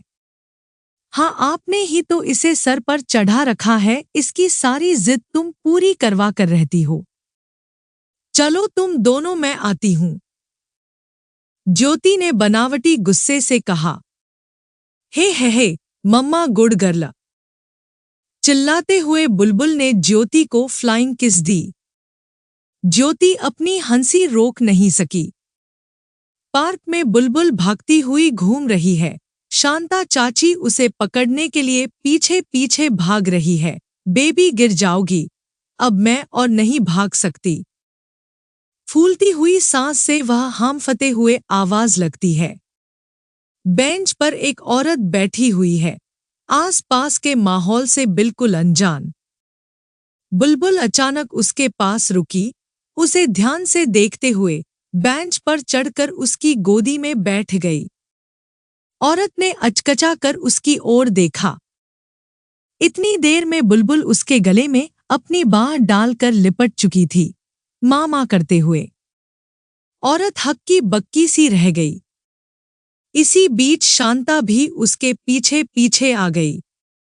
अरे बेबी, ये क्या कर रही हो? नीचे उतर जाओ। माफ कीजिए मेम साहब, छोटी बच्ची है। तब तक उस औरत ने भी उसे अपने सीने से लगा लिया था, पता नहीं किस भावना के वशीभूत होकर। कुछ क्षण बीते, औरत ने शांता की ओर मुड़कर कहा, बड़ी प्यारी बच्ची है। अब शांता ने उस औरत को देखा और चौंक कर बोली, अरे काजल मेम साहब, आप यहाँ कैसे? आप तो उस वाली बिल्डिंग में रहती थी। अब काजल ने ध्यान से उसकी ओर देखा। शांता तुम? इतने में ज्योति भी वहां आ गई। शांता ने उसकी ओर इशारा करते हुए कहा, ये ज्योति बिटिया है, ये बच्ची इन्हीं की है। मैं इनके यहाँ काम करती हूँ। ज्योति से शांता ने कहा कि ये काजल मेम साहब है। राकेश साहब वाली बिल्डिंग में रहती थी पहले, जहां मेरा आदमी काम करता था। ज्योति ने अनमने मन से कहा, अच्छा। फिर बुलबुल को लगभग खींचते हुए काजल की गोद से उतार लिया। इस खींचतान में बुलबुल रोने लगी। ज्योति उसे लेकर चल दी। बुलबुल अब भी माँ माँ की रट लगाए जा रही है। वह काजल की तरफ हाथ फैला रही है। ज्योति उसे लेकर घर पहुंची। पीछे पीछे शांता भी पहुंच गई। क्या शांता चाची, आपसे छोटी सी बच्ची नहीं संभाली जाती? मत लेकर जाया करो फिर इसे। पता नहीं क्यों ज्योति इतनी झुंझला पड़ी शांता पर। ज्योति ने ऐसा व्यवहार कभी नहीं किया था। शांता ने धीरे से कहा, कोई बात नहीं है बिटिया, वह बच्ची है, इतना नाराज मत हो। काजल मेम साहब भी बहुत अच्छी हैं, बड़ी अमीर हैं, लेकिन भगवान ने उनके साथ बड़ा अन्याय किया है। ज्योति जैसे काजल के बारे में कुछ नहीं सुनना चाहती है। ठीक है, अब जाकर अपना काम करो। शांता चुपचाप किचन की ओर चल दी। ज्योति का व्यवहार बड़ा अजीब सा लगा उसे। अगले दिन शाम को बुलबुल फिर पार्क में जाने की जिद करने लगी, लेकिन ज्योति ने उसे सख्ती से मना कर दिया। अगले दिन रविवार था। दीपक भी घर पर था। अचानक डोर बेल बजी। दीपक ने गेट खोला। दरवाजे पर काजल खड़ी हुई थी। दीपक ने नमस्ते करके अंदर बुलाया और ज्योति को आवाज लगा दी। इतनी देर में ज्योति वहां आ गई। उसने अनजान बनते हुए कहा, जी कहिए। वो मैं बुलबुल से मिल सकती हूँ? काजल ने हिचकिचाते हुए कहा, सॉरी, वो सो रही है। ज्योति ने रुखी सी आवाज में जवाब दिया और तुरंत नमस्ते के अंदाज में हाथ जोड़कर खड़ी हो गई। काजल जैसे उसका इशारा समझ गई। गहरी सी सांस लेकर वो वापस जाने के लिए मुड़ गई। ज्योति ने तुरंत धड़ाक से दरवाजा बंद कर दिया। तभी अंदर कमरे से बुलबुल अपने खिलौने को लिए हुए आ गई। दीपक ने ज्योति से कहा, क्या बात है ज्योति? घर आए हुए इंसान से कोई ऐसे व्यवहार करता है क्या? और तुमने झूठ क्यों बोला कि बुलबुल सो रही है? ये कौन थी? पहले तो कभी नहीं देखा इनको। ज्योति ने कहा, इसी बिल्डिंग में रहती है, मैं ज्यादा कुछ नहीं जानती इनके बारे में। इतना कहकर भी कमरे में चली गई। शांता ने धीरे से कल पार्क में घटी घटना दीपक को बता दी, और ये भी कि काजल पहले राकेश वाली बिल्डिंग में रहती थी। ऑफिस में दीपक ने राकेश से बात करके काजल के बारे में पूछा। राकेश ने बताया कि वे दोनों पति पत्नी बहुत अच्छी आदत के थे। काफी बड़ा बिजनेस था और काफी प्रॉपर्टी थी। एक कार हादसे में काजल के पति का देहांत हो गया। काजल का एक चचेरा भाई अपने बच्चे और बीवी के साथ इनके घर रहने लगा। धीरे चीरे उसने सब कुछ अपने हाथ में ले लिया और काजल जी अपने ही घर में अवांछित हो गई। इनकी एक बेटी भी थी, कोई 8-10 साल की। एक दिन अचानक ही उसकी छत से गिरकर मौत हो गई। तब से वो इतने सदमे में आ गई है कि सबसे मिलना जुलना बंद कर दिया। कुछ साल पहले उन्होंने वहां से शिफ्ट कर दिया था। ओह, बड़ी दुख भरी कहानी है काजल जी की। दीपक ने गहरी सांस लेकर कहा। दीपक ऑफिस से घर लौट कर आया तो देखा कि बुलबुल रो रही है। क्या हुआ बेबी? दीपक ने प्यार से गोद में उठाते हुए कहा। मम्मा मुझे पार्क में खेलने नहीं जाने देती। पापा आप चलो ना मेरे साथ, बुलबुल ने मचलते हुए कहा। दीपक ने ज्योति की ओर देखा। क्या हुआ ज्योति? जाने दो ना बुलबुल को। ज्योति ने कुछ जवाब नहीं दिया। दीपक ने कहा, मुझे सब पता चल गया है कि बुलबुल काजल जी को माँ कह रही थी और तुम परेशान हो गई। बुलबुल हमारी बेटी है, इस तरह वो किसी और की नहीं हो जाएगी। ज्योति ने तमक कर जवाब दिया। मैंने बड़ी मुसीबतों एक बच्ची को पाया है और मैं ये सहन नहीं कर सकती कि कोई उस पर अपना हक जताए। ये क्या कह रही हो तुम? पागल तो नहीं हो गई हो? उन्होंने कौन सा हक जताया है? जब हमारा कोई बच्चा नहीं था, हम कितना दुखी रहते थे, याद है ना तुम्हें? तो उस माँ के दिल पर क्या बीत रही होगी जिसने अपनी पली हुई बेटी खो दी, जो उसके जीने का एकमात्र सहारा थी। अगर हमारी बच्ची को सीने से लगाकर एक माँ के दिल सुकून मिलता है तो इसमें तुम्हारा क्या बिगड़ जाएगा? आज शायद दीपक ने पहली बार इतनी कठोरता के साथ ज्योति से बात की थी। ज्योति ने कहा, ये सब तुम क्या कह रहे हो? दीपक ने राकेश से हुई सारी बातें ज्योति को बताई।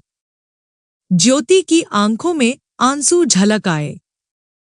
दीपक ने कुछ नरम स्वर में कहा, हाँ ज्योति, वो अभी भी पार्क में बैठकर बुलबुल का इंतजार कर रही है। मैं अभी देख कर आ रहा हूं। जाओ। कुछ देर बुलबुल को उनके पास खेलने दो। ज्योति बुलबुल का हाथ पकड़कर पार्क में ले गई। काजल उसी बेंच पर गुमसुम सी बैठी हुई है। उसकी आंखों में आंसू साफ दिखाई दे रहे हैं। आज ज्योति ने उसे ध्यान से देखा है, कितना दुख और निराशा है उसके चेहरे पर। तभी बुलबुल उसे देखकर चहक उठी। मामा। काजल जैसे चौंक गई। तुरंत उठकर बुलबुल को गोद में उठा लिया, अपने सीने से लगा लिया। आंखों से आंसू बहने लगे। बुलबुल भी ऐसी लिपट गई जैसे कब से उनसे बिछड़ी हुई थी।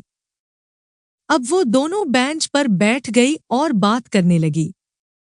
ज्योति ने कहा, मुझे पता नहीं था कि आपके मन में बुलबुल के लिए कितना प्यार है।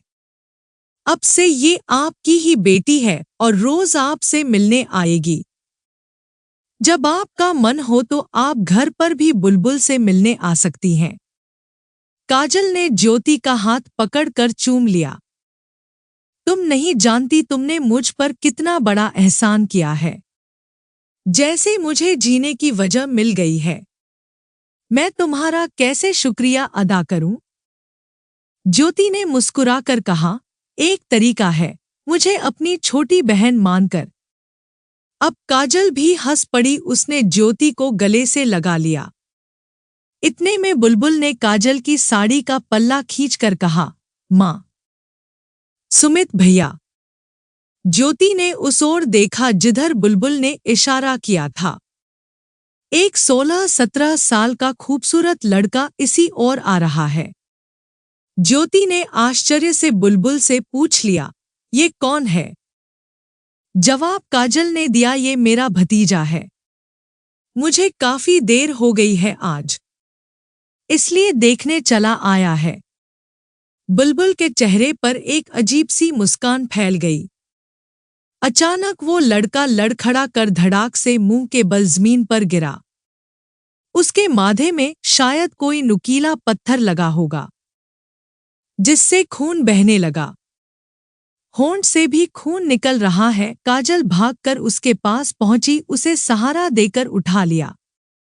क्या हुआ सुमित, तू अचानक कैसे गिर गया? पता नहीं बुआ, मुझे तो खुद पता नहीं चला, सुमित ने कराहते हुए कहा। चल अब घर चल जल्दी, अपने पल्ले से उसका खून पोंछती हुई काजल बोली। ज्योति ने कहा, दीदी मैं भी आपके साथ चलती हूँ।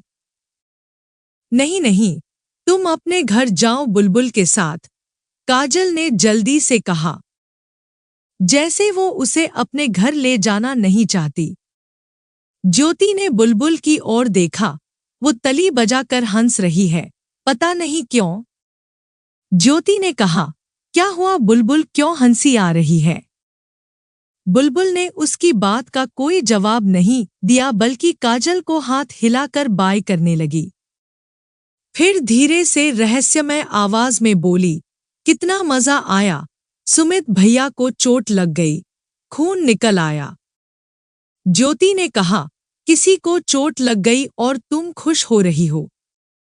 ये बुरी बात है बुलबुल बेटा। बुलबुल के चेहरे पर अचानक कुछ कठोरता के भाव आ गए। आंखों में जैसे खून सा उतर आया। इन सब बातों से बेखबर ज्योति उसे लेकर घर आ पहुंची। अचानक ज्योति ने शांता से कहा, तुम सुमित को जानती हो? कौन बिटिया? शांता ने पूछा। अरे वही, काजल दीदी का भतीजा। नहीं बिटिया, मैंने तो उसे कभी नहीं देखा और नाम भी अभी तुम्हारे मुंह से ही सुना है। क्या हुआ उसे? अरे वो पार्क में गिर गया था, चोट लगी है काफी, ज्योति ने कहा। फिर तो काजल मैम साहब पर निकलेगा उनकी भाभी का गुस्सा। बहुत ही झगड़ालू औरत है, शांता ने ठंडी सांस भरकर कहा।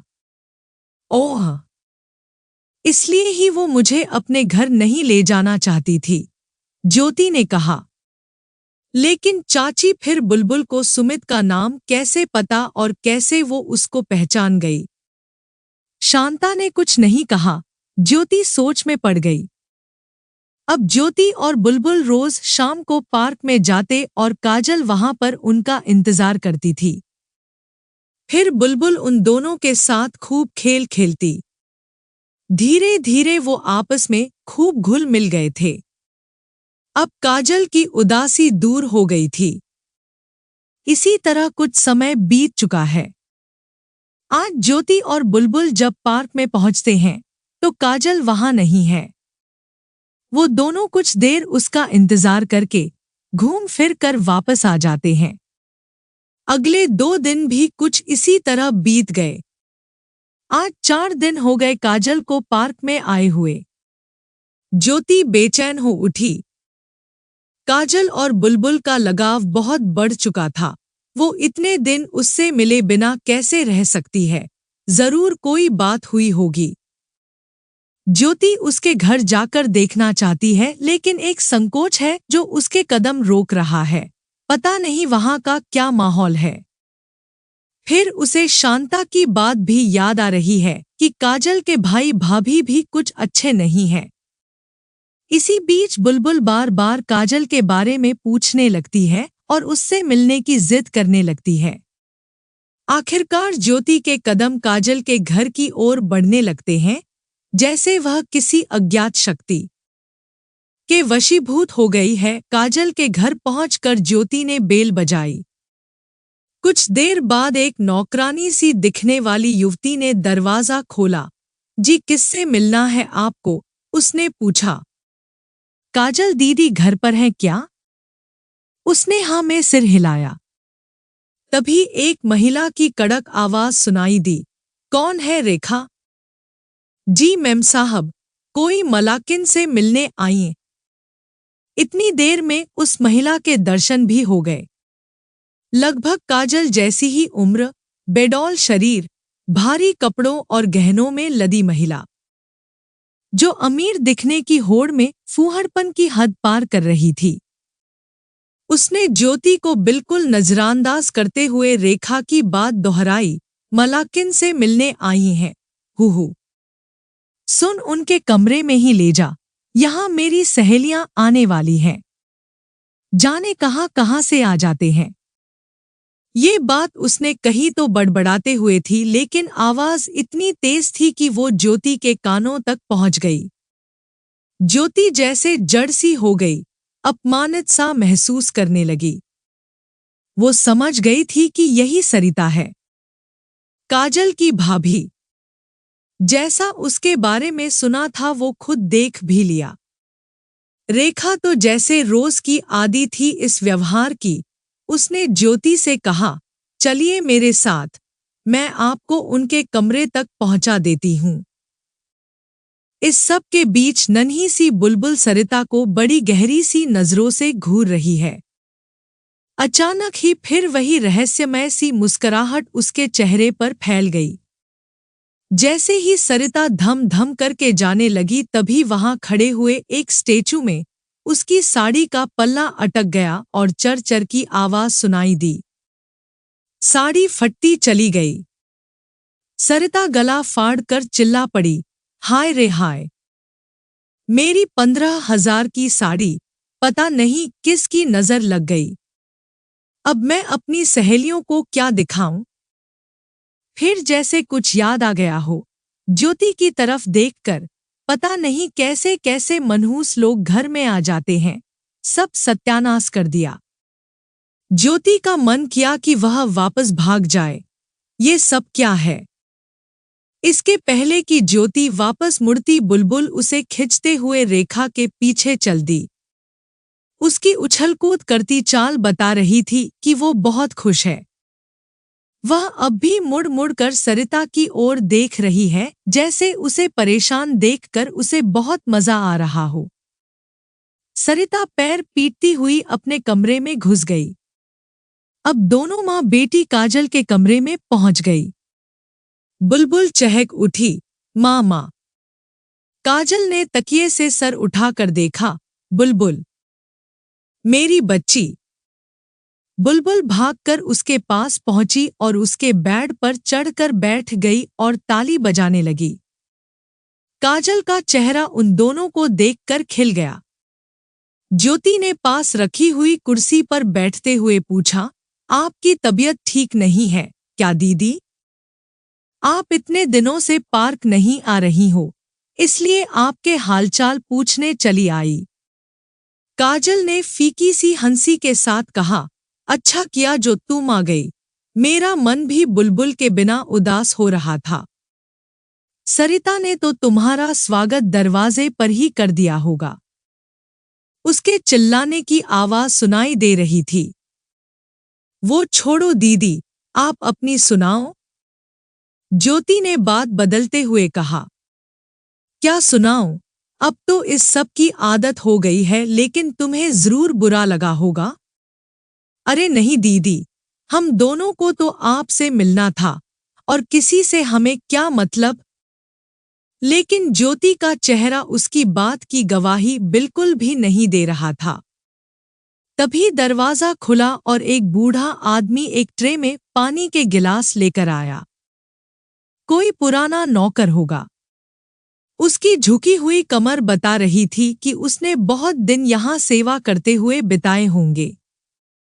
उसने पास रखी मेज पर ट्रे टिका दी और काजल की ओर मुड़कर बोला, आज बहुत दिनों बाद तुमसे कोई मिलने आया है बहू रानी।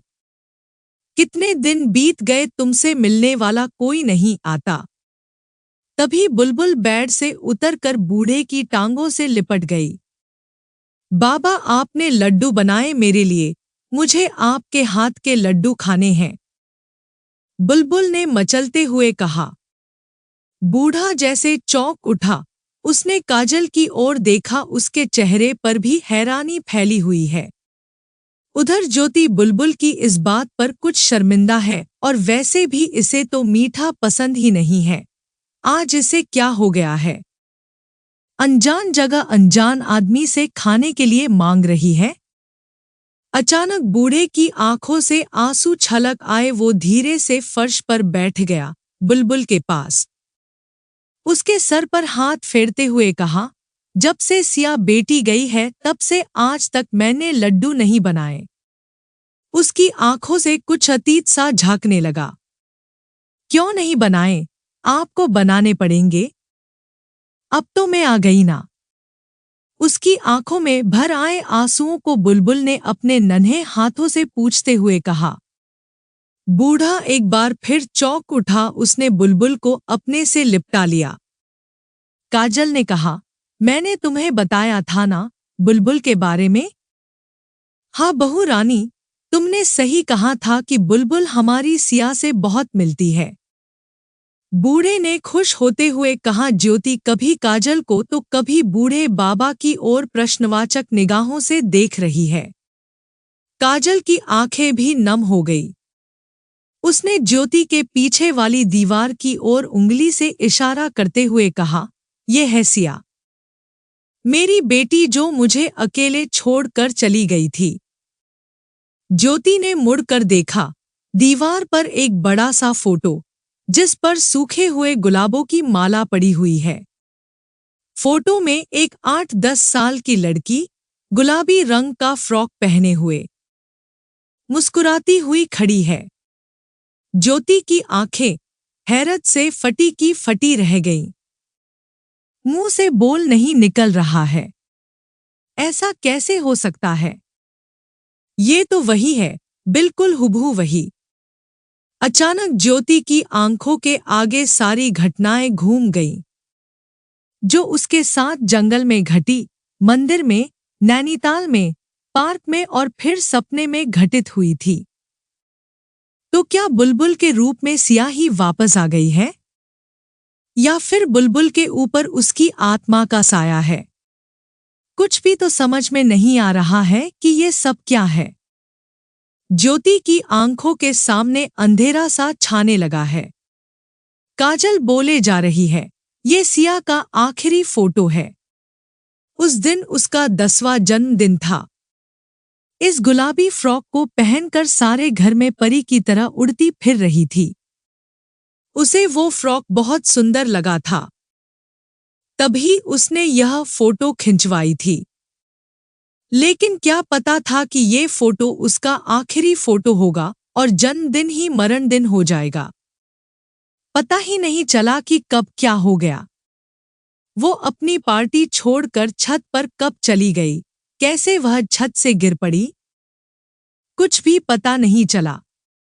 जैसे ज्योति के कानों में ये सब बातें बड़ी दूर से आती हुई सुनाई दे रही हैं। इसी बीच सुमित भी वहां आकर खड़ा हो गया। उसके चेहरे पर कई भाव आ जा रहे हैं, जैसे वो भी उस दिन की दुर्घटना से सहमा हुआ सा लगता है। ज्योति को एक एक पल वहां रुकना असहनीय लग रहा है। उसने तुरंत बुलबुल का हाथ पकड़ा और तेज कदमों से दरवाजे की ओर चल पड़ी। सुमित सहमा हुआ सा जल्दी से एक ओर हट गया। काजल की आवाज ज्योति का पीछा कर रही है, अरे ज्योति सुनो तो, रुको तो सही, क्या हुआ है? लेकिन ज्योति को जैसे कुछ भी सुनाई नहीं दे रहा है। उसके दिमाग में एक बवंडर सा घूम रहा है जो उसकी सोच को उड़ाए लिए जा रहा है। इसी हड़बड़ी में वह दरवाजे से अंदर आते हुए एक आदमी से टकराते हुए बची, लेकिन उसने सर भी नहीं उठाकर देखा, जबकि वह आदमी ठिठक कर उन्हें देखने लगा। अचानक बुलबुल चहक उठी, मामा जी बाय बाय। अब ज्योति का ध्यान उस तरफ गया। वह शायद काजल का भाई था, तो बुलबुल ने कैसे? शेष बात दिमाग में रेत की तरह बिखर गई। ज्योति ने महसूस किया कि वो एकदम सिहर उठा, जैसे कोई गलत काम करते हुए पकड़ा जाए। उसकी आंखों में एक डर दिखाई देने लगा। वह एकटक बुलबुल को देखता रह गया। ज्योति जल्दी से जल्दी बुलबुल को उसकी नजर से और उस घर से दूर ले जाना चाहती है, और एक बुलबुल है जो अभी भी पीछे मुड़कर हाथ हिलाने में लगी है। लग रहा है जैसे वक्त थम सा गया है। जैसे तैसे ज्योति बुलबुल को खींचते हुए घर लाई और भड़ाक से दरवाजे को बंद कर दिया। वहीं सोफे पर धम से गिरकर गहरी गहरी सांस लेने लगती है। उधर इन सब बातों से बेखबर शांता उसके लिए पानी लेकर आ गई। आज तो बेबी ने बिटिया की अच्छी परेड करा दी है, जब ही ऐसे थक कर बैठ गई हो, शांता ने हंसते हुए कहा। लेकिन ज्योति पता नहीं किन ख्यालातों में खोई है। उसने कुछ जवाब नहीं दिया। अचानक ही वह बुलबुल को सीने से लगाकर दहाड़ मार मार कर रोने लगती है। शांता बुरी तरह से चौंक जाती है। क्या हुआ बिटिया, क्या बात है, क्यों रो रही हो, कुछ तो बोलो। और ज्योति रोए रोए जा रही है। बुलबुल भी अब कुछ सहम सी गई है। दीपक ऑफिस से घर पहुंचा। ज्योति अभी भी बुलबुल को गोद में बिठा कर रो रही है। चौंक उठा वह। क्या हुआ अचानक ज्योति को? सोफे पर बैठकर ज्योति के सर पर प्यार से हाथ रखकर पूछा, क्या हुआ, तबीयत तो ठीक है तुम्हारी? फिर शांता की ओर देखा, इस उम्मीद से कि कुछ पता तो चले आखिर बात क्या है। पता नहीं साहब, पार्क गई थी बिटिया बेबी के साथ। जब से आई हैं रोए जा रही हैं, कुछ बता ही नहीं रही है। शांता के लहजे में परेशानी उभर कर आ गई। बुलबुल अब मचल कर दीपक की गोद में आकर बैठ गई। दीपक ने उससे पूछा, मम्मा को क्या हुआ बुलबुल? आपने पार्क में तंग किया था मम्मा को? नहीं तो पापा, बुलबुल ने अपनी गर्दन हिला दी। हम तो माँ के घर गए थे। मतलब काजल जी के घर? क्यों ज्योति, कुछ तो बताओ, क्या हुआ है वहां? दीपक ने पूछा। ज्योति ने झपटकर दीपक का हाथ पकड़कर अपने सिर पर रखकर कहा, पहले मेरी कसम खाकर कहो कि मेरी बात पर यकीन करोगे। ये क्या बचपने वाली बात कर रही हो तुम? क्यों नहीं यकीन करूंगा, कुछ बताओ तो। दीपक ने झल्ला कर कहा। ज्योति ने भी प्रतिक्रिया स्वरूप कुछ ऊंची आवाज में कहा, क्योंकि तुमने कभी मेरी बात को सच नहीं माना। आज मुझे सब पता चल गया है। शांता चाची, तुम जरा बुलबुल को लेकर जाओ। मुझे दीपक से कुछ बातें करनी है। ठीक है बिटिया। शांता ने बुलबुल का हाथ पकड़ा और कमरे से बाहर निकल गई। दीपक, तुम्हें याद है वो लड़की, वही जिसके बारे में मैं तुम्हें बताती थी और तुम कभी भी मेरा यकीन नहीं करते थे, उसे मेरा वहम बताते थे? आज यह सिद्ध हो गया है कि वो मेरा वहम नहीं था। मुझे पता चल गया है कि वो कौन थी। मैंने तुम्हें बताया था ना कि वो कोई जीती जागती बच्ची नहीं है, वो कोई आत्मा है। मैं बिल्कुल सही कहती थी। दीपक हैरानी से उसकी ओर देखे जा रहा है। उसे कुछ भी समझ नहीं आ रहा है कि आज अचानक इतने दिनों बाद ये सारी बातें कहाँ से ज्योति के दिमाग में आ गई। मैं कुछ समझा नहीं ज्योति, तुम क्या कह रही हो?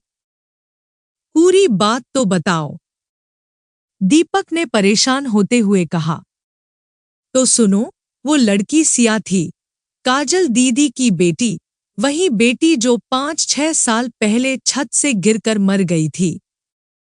ज्योति ने जैसे कोई धमाका कर दिया। दीपक स्तब्ध रह गया।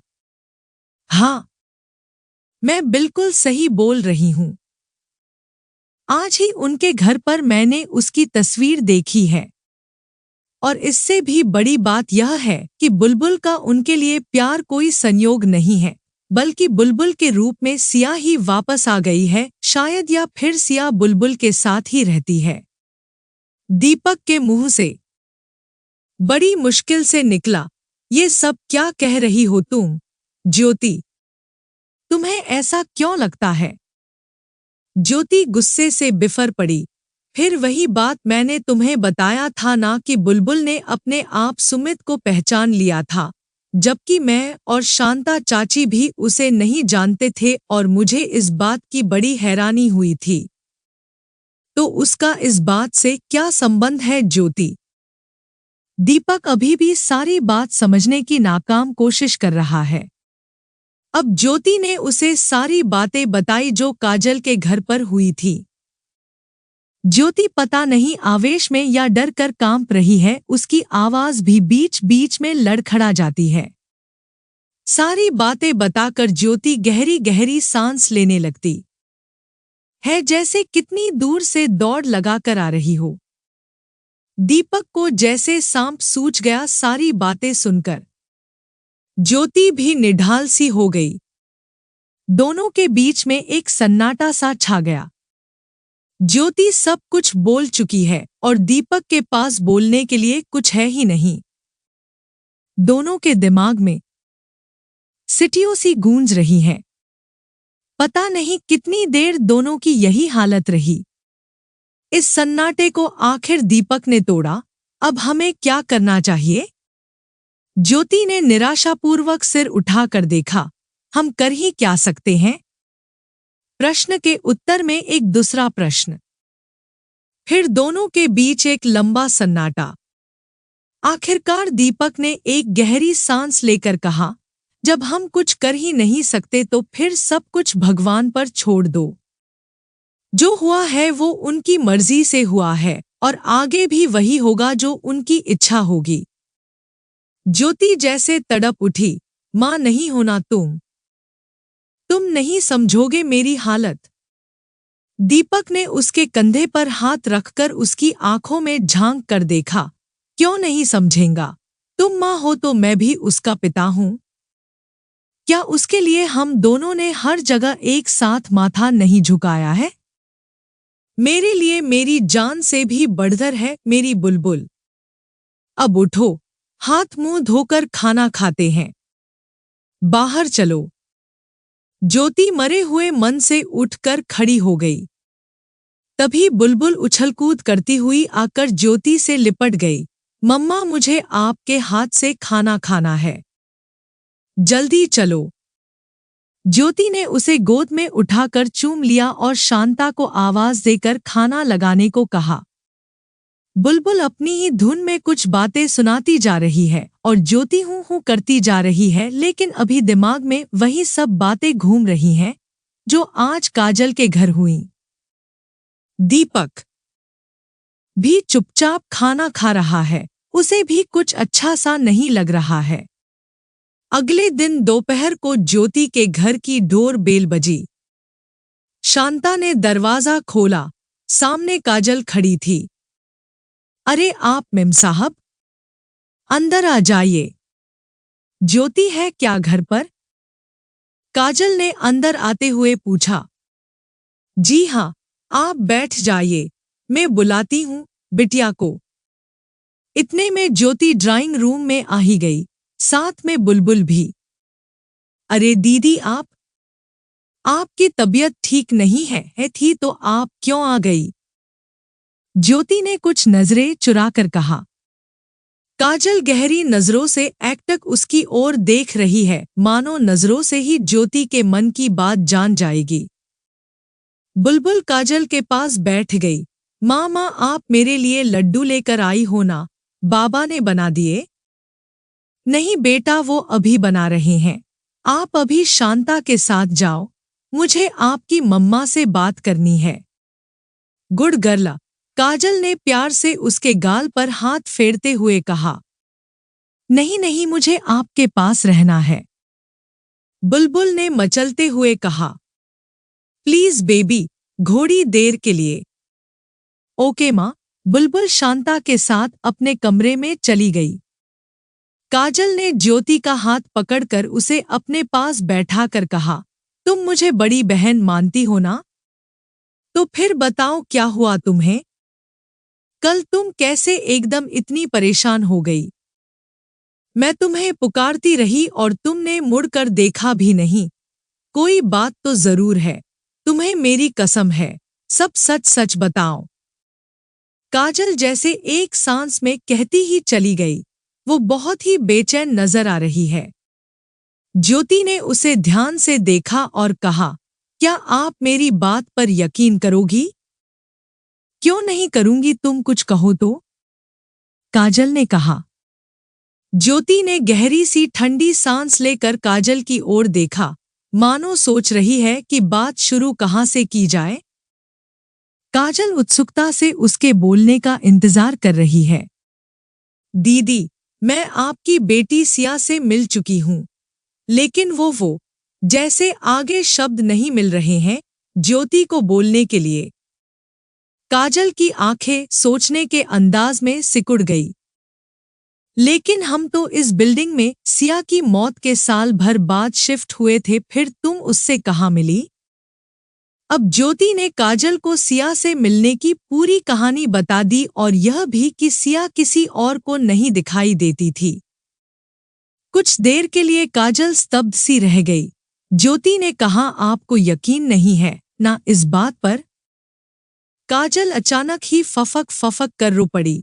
मुझे तुम्हारी बात का पूरा यकीन है और मुझे तो बुलबुल से मिलकर पहले दिन ही यकीन हो गया था कि जैसे मेरी सिया ही वापस लौट आई है मेरे दुख दूर करने के लिए।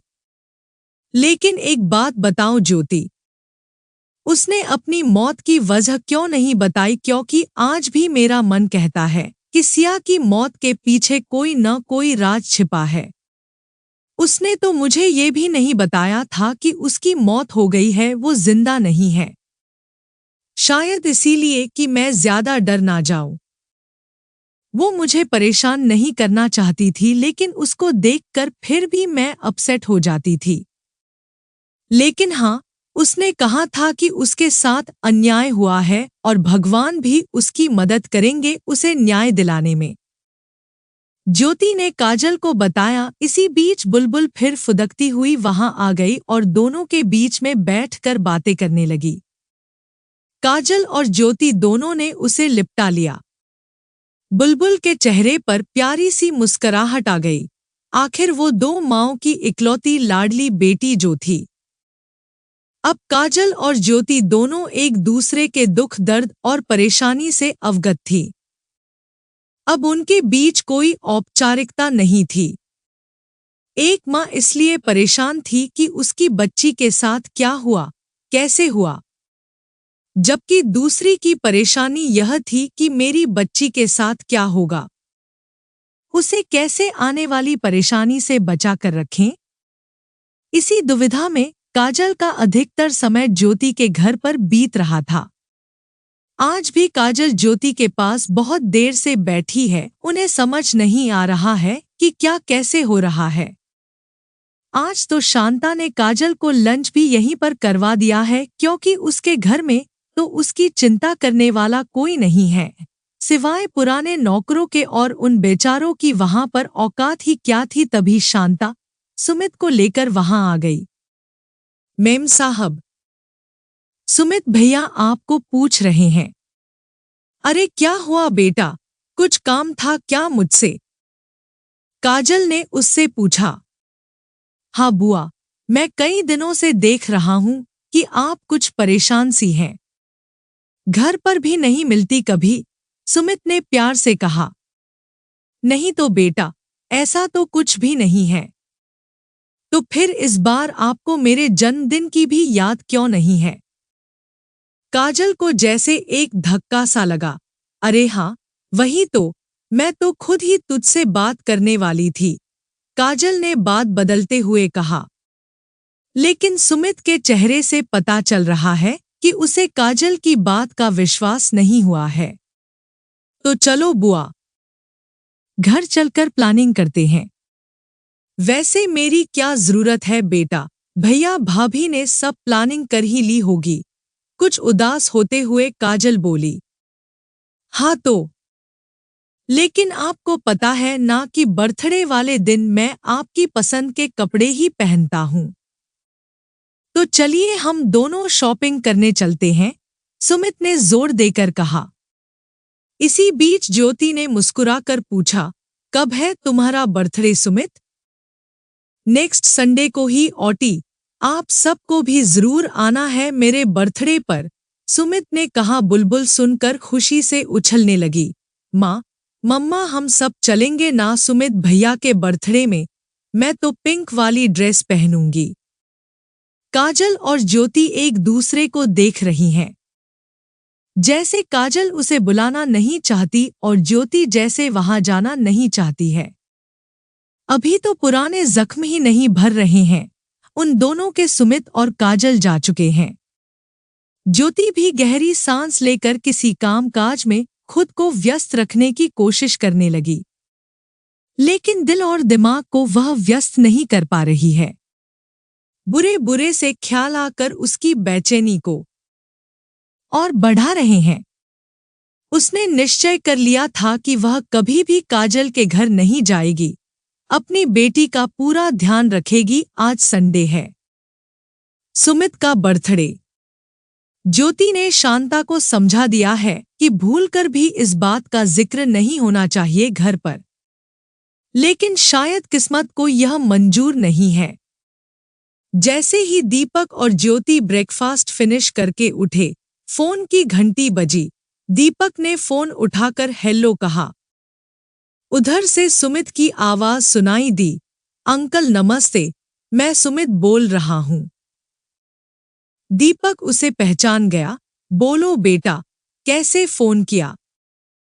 जी अंकल, आज मेरा बर्थडे है, आप सब लोगों को ग्रैंड होटल के पार्टी हॉल में आना है, शाम 7 बजे। ओटी को मैंने बता दिया था, लेकिन रिमाइंड कराने के लिए फोन किया है, सुमित ने कहा। अरे वाह, हैप्पी बर्थडे सुमित, हम लोग टाइम से पहुंच जाएंगे, दीपक ने उसे विश करते हुए कहा। थैंक्स अंकल, काजल बुआ आप सबको देखकर खुश हो जाएंगी। बाय अंकल, बोलकर सुमित ने फोन रख दिया। दीपक ने ज्योति की ओर देखा। तुमने मुझे क्यों नहीं बताया कि आज सुमित की बर्थडे पार्टी है? भूल गई थी क्या? ज्योति समझ नहीं पा रही है कि क्या जवाब दूं। मुझे नहीं जाना किसी पार्टी में, अचानक ज्योति के मुंह से निकल गया। क्यों, ऐसी क्या बात है? उसने कितने प्यार से इनवाइट किया है, और फिर काजल जी भी उससे कितना प्यार करती हैं। यदि हम नहीं गए तो उन्हें कितना बुरा लगेगा। लेकिन दीपक को साफ पता चल रहा है कि उसकी बात का ज्योति पर कोई असर नहीं हो रहा है। वह कुछ अपनी ही उधेड़-बुन में लगी है, मन ही मन। दीपक ने समझाते हुए कहा कि कुछ देर के लिए चलेंगे और जल्दी ही वापस आ जाएंगे। ठीक है ना? बुलबुल भी खुश हो जाएगी वहां जाकर। अब दीपक को कौन समझाए कि ना जाने की वजह तो बुलबुल ही है। उसको वहां लेकर जाने का बिल्कुल भी मन नहीं है ज्योति का। खैर, इसी बीच बुलबुल ने भी पार्टी में जाने की तैयारी शुरू कर दी। शांता से जिद करने लगी कि मेरी पिंक ड्रेस निकलो जल्दी, मुझे पार्टी में जाना है। अभी नहीं जाना है बेबी, शाम को जाना है, शांता ने समझाया। लेकिन बुलबुल ने खुद ही अपनी अलमारी से कपड़े निकाल कर फेंकने शुरू कर दिए। अपनी पसंद का फ्रॉक हाथ में आते ही खुश होकर उछल कूद करने लगी। मम्मा पापा देखो मेरी ड्रेस। दीपक हंस पड़ा, लेकिन ज्योति के दिल पर जैसे बिजली सी गिरने को तैयार है। इधर शांता बुलबुल की अलमारी ठीक करने लगी और उधर बुलबुल अपनी ड्रेस को हाथ में लेकर भागी फिर रही है। शाम को ज्योति अनमने से मन से तैयार हो गई। बुलबुल तो बहुत देर से ही तैयार हुई बैठी थी। उसकी खुशी का और छोर ना था। दीपक उन दोनों को लेकर पार्टी हॉल की तरफ चल दिया। पूरे रास्ते ज्योति पता नहीं किन ख्यालातों में गुम रही। हाँ, बुलबुल पूरा टाइम दीपक को कुछ न कुछ बताती रही और वो उसकी बातों पर हंसता रहा। इसी तरह वे लोग ग्रैंड होटल पहुंच गए। पार्टी हॉल बहुत सुंदर ढंग से सजा हुआ था। काफी बड़ा हॉल था, लेकिन मेहमानों की भीड़ भी कम नहीं थी। बीचों बीच एक बहुत बड़ी टेबल पर बहुत बड़ा केक रखा हुआ था जिस पर 18 न की कैंडल लगी हुई थी। बुलबुल ने दूर से ही काजल को देख लिया और आवाज लगाने लगी। काजल तुरंत दौड़कर उसके पास पहुंची और उसे गोद में उठा लिया। दीपक और ज्योति ने भी नमस्ते की। इसी बीच सुमित भी आ गया, वो भी उन सबको देखकर खुश हो गया। तभी सुमित के पापा ने आवाज लगाई, सुमित आओ बेटा, सब लोग तुम्हारा वेट कर रहे हैं, चलो केक काटो। सुमित काजल का हाथ खींचते हुए टेबल के पास पहुंचा। काजल की भाभी ने उसे देखकर बुरा सा मुंह बना लिया। हाल में बर्थडे सॉन्ग बजने लगा। लोगों ने तालियां बजानी शुरू कर दी। तभी अचानक एक साथ सारी लाइट्स बुझ गई, बिल्कुल घुप अंधेरा हो गया। म्यूजिक भी बंद हो गया। एकदम सन्नाटा सा छा गया। तभी जोर से चीख सुनाई दी जो शायद सुमित की ही थी। तुरंत ही वह चीख एक खिलखिलाती हुई हंसी के बीच दब गई। एक बच्ची की आवाज उस सन्नाटे में गूंज उठी, happy birthday to you. Happy birthday Sumit भैया। तभी अचानक टेबल के ऊपर लगा हुआ बड़ा सा बल्ब जल उठा, लेकिन बाकी सारा हॉल अंधेरे में ही डूबा हुआ है। देखने वालों के मुंह से घुटी घुटी सी चीख निकल गई। सुमित जमीन से लगभग 2-3 फुट ऊपर तैर रहा है और जो चाकू उसने केक काटने के लिए उठाया था वह उसकी गर्दन के चारों ओर गोल गोल घूम रहा है। इतना पास कि डर के मारे उसकी आवाज ही नहीं निकल रही है। सभी लोग हक्के से खड़े हैं। किसी को कुछ नहीं सूझ रहा है कि क्या कैसे हो रहा है। वही आवाज फिर गूंज उठी, जो लोग दूसरों की खुशियां छीन लेते हैं, उन्हें अपनी खुशियां छीनते हुए कैसा लगता है, यही देखना है आज मुझे। इसी बीच काजल चिल्ला उठी, सिया, मेरी बच्ची।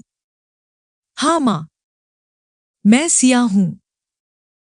जिसने मेरी जान ली है उसे अपने मुंह से अपना जुर्म कबूल करना पड़ेगा, वरना आज फिर किसी निर्दोष की जान चली जाएगी। सुमित की गर्दन पर चाकू से लकीर सी खींचते हुए खून छलक आया। लोगों में खुसर पुसर की आवाज सुनाई देने लगी। तभी काजल का भाई मुकेश चिल्ला उठा, रुक जाओ सिया, प्लीज रुक जाओ। सुमित ने तुम्हारा क्या बिगाड़ा है? मैं हूं तुम्हारा दोषी, सुमित को छोड़ दो। वातावरण में भयंकर हंसी गूंज उठी। बिगाड़ा तो मैंने भी कुछ नहीं था तुम्हारा, बल्कि मेरी माँ ने तुम्हें सहारा दिया। और तो और उनका सारा बिजनेस तुमने हड़प लिया। फिर मुझे मारकर तुम्हें क्या मिला? मैं लालच में अंधा हो गया था। मैं काजल की सारी प्रॉपर्टी पर अपना अधिकार चाहता था। इसलिए मैं चाहता था कि काजल अपना सब कुछ सुमित के नाम कर दे, लेकिन तुम्हारे रहते ये नहीं हो सकता था। लोगों की आंखों में मुकेश के लिए घृणा और गुस्सा झलकने लगा। काजल का रोते रोते बुरा हाल हुआ जा रहा है। ज्योति उसे संभालने की कोशिश कर रही थी। अब सुमित की आंखों में भी पिता के लिए घृणा दिखाई दे रही है। उधर मुकेश कहे जा रहा है, मैंने ही सिया को सरप्राइज गिफ्ट के बहाने छत पर जाने के लिए कहा था और किसी को भी बताने के लिए मना किया था। वो बेचारी तो खुशी खुशी चुपचाप छत पर अपना गिफ्ट लेने गई थी।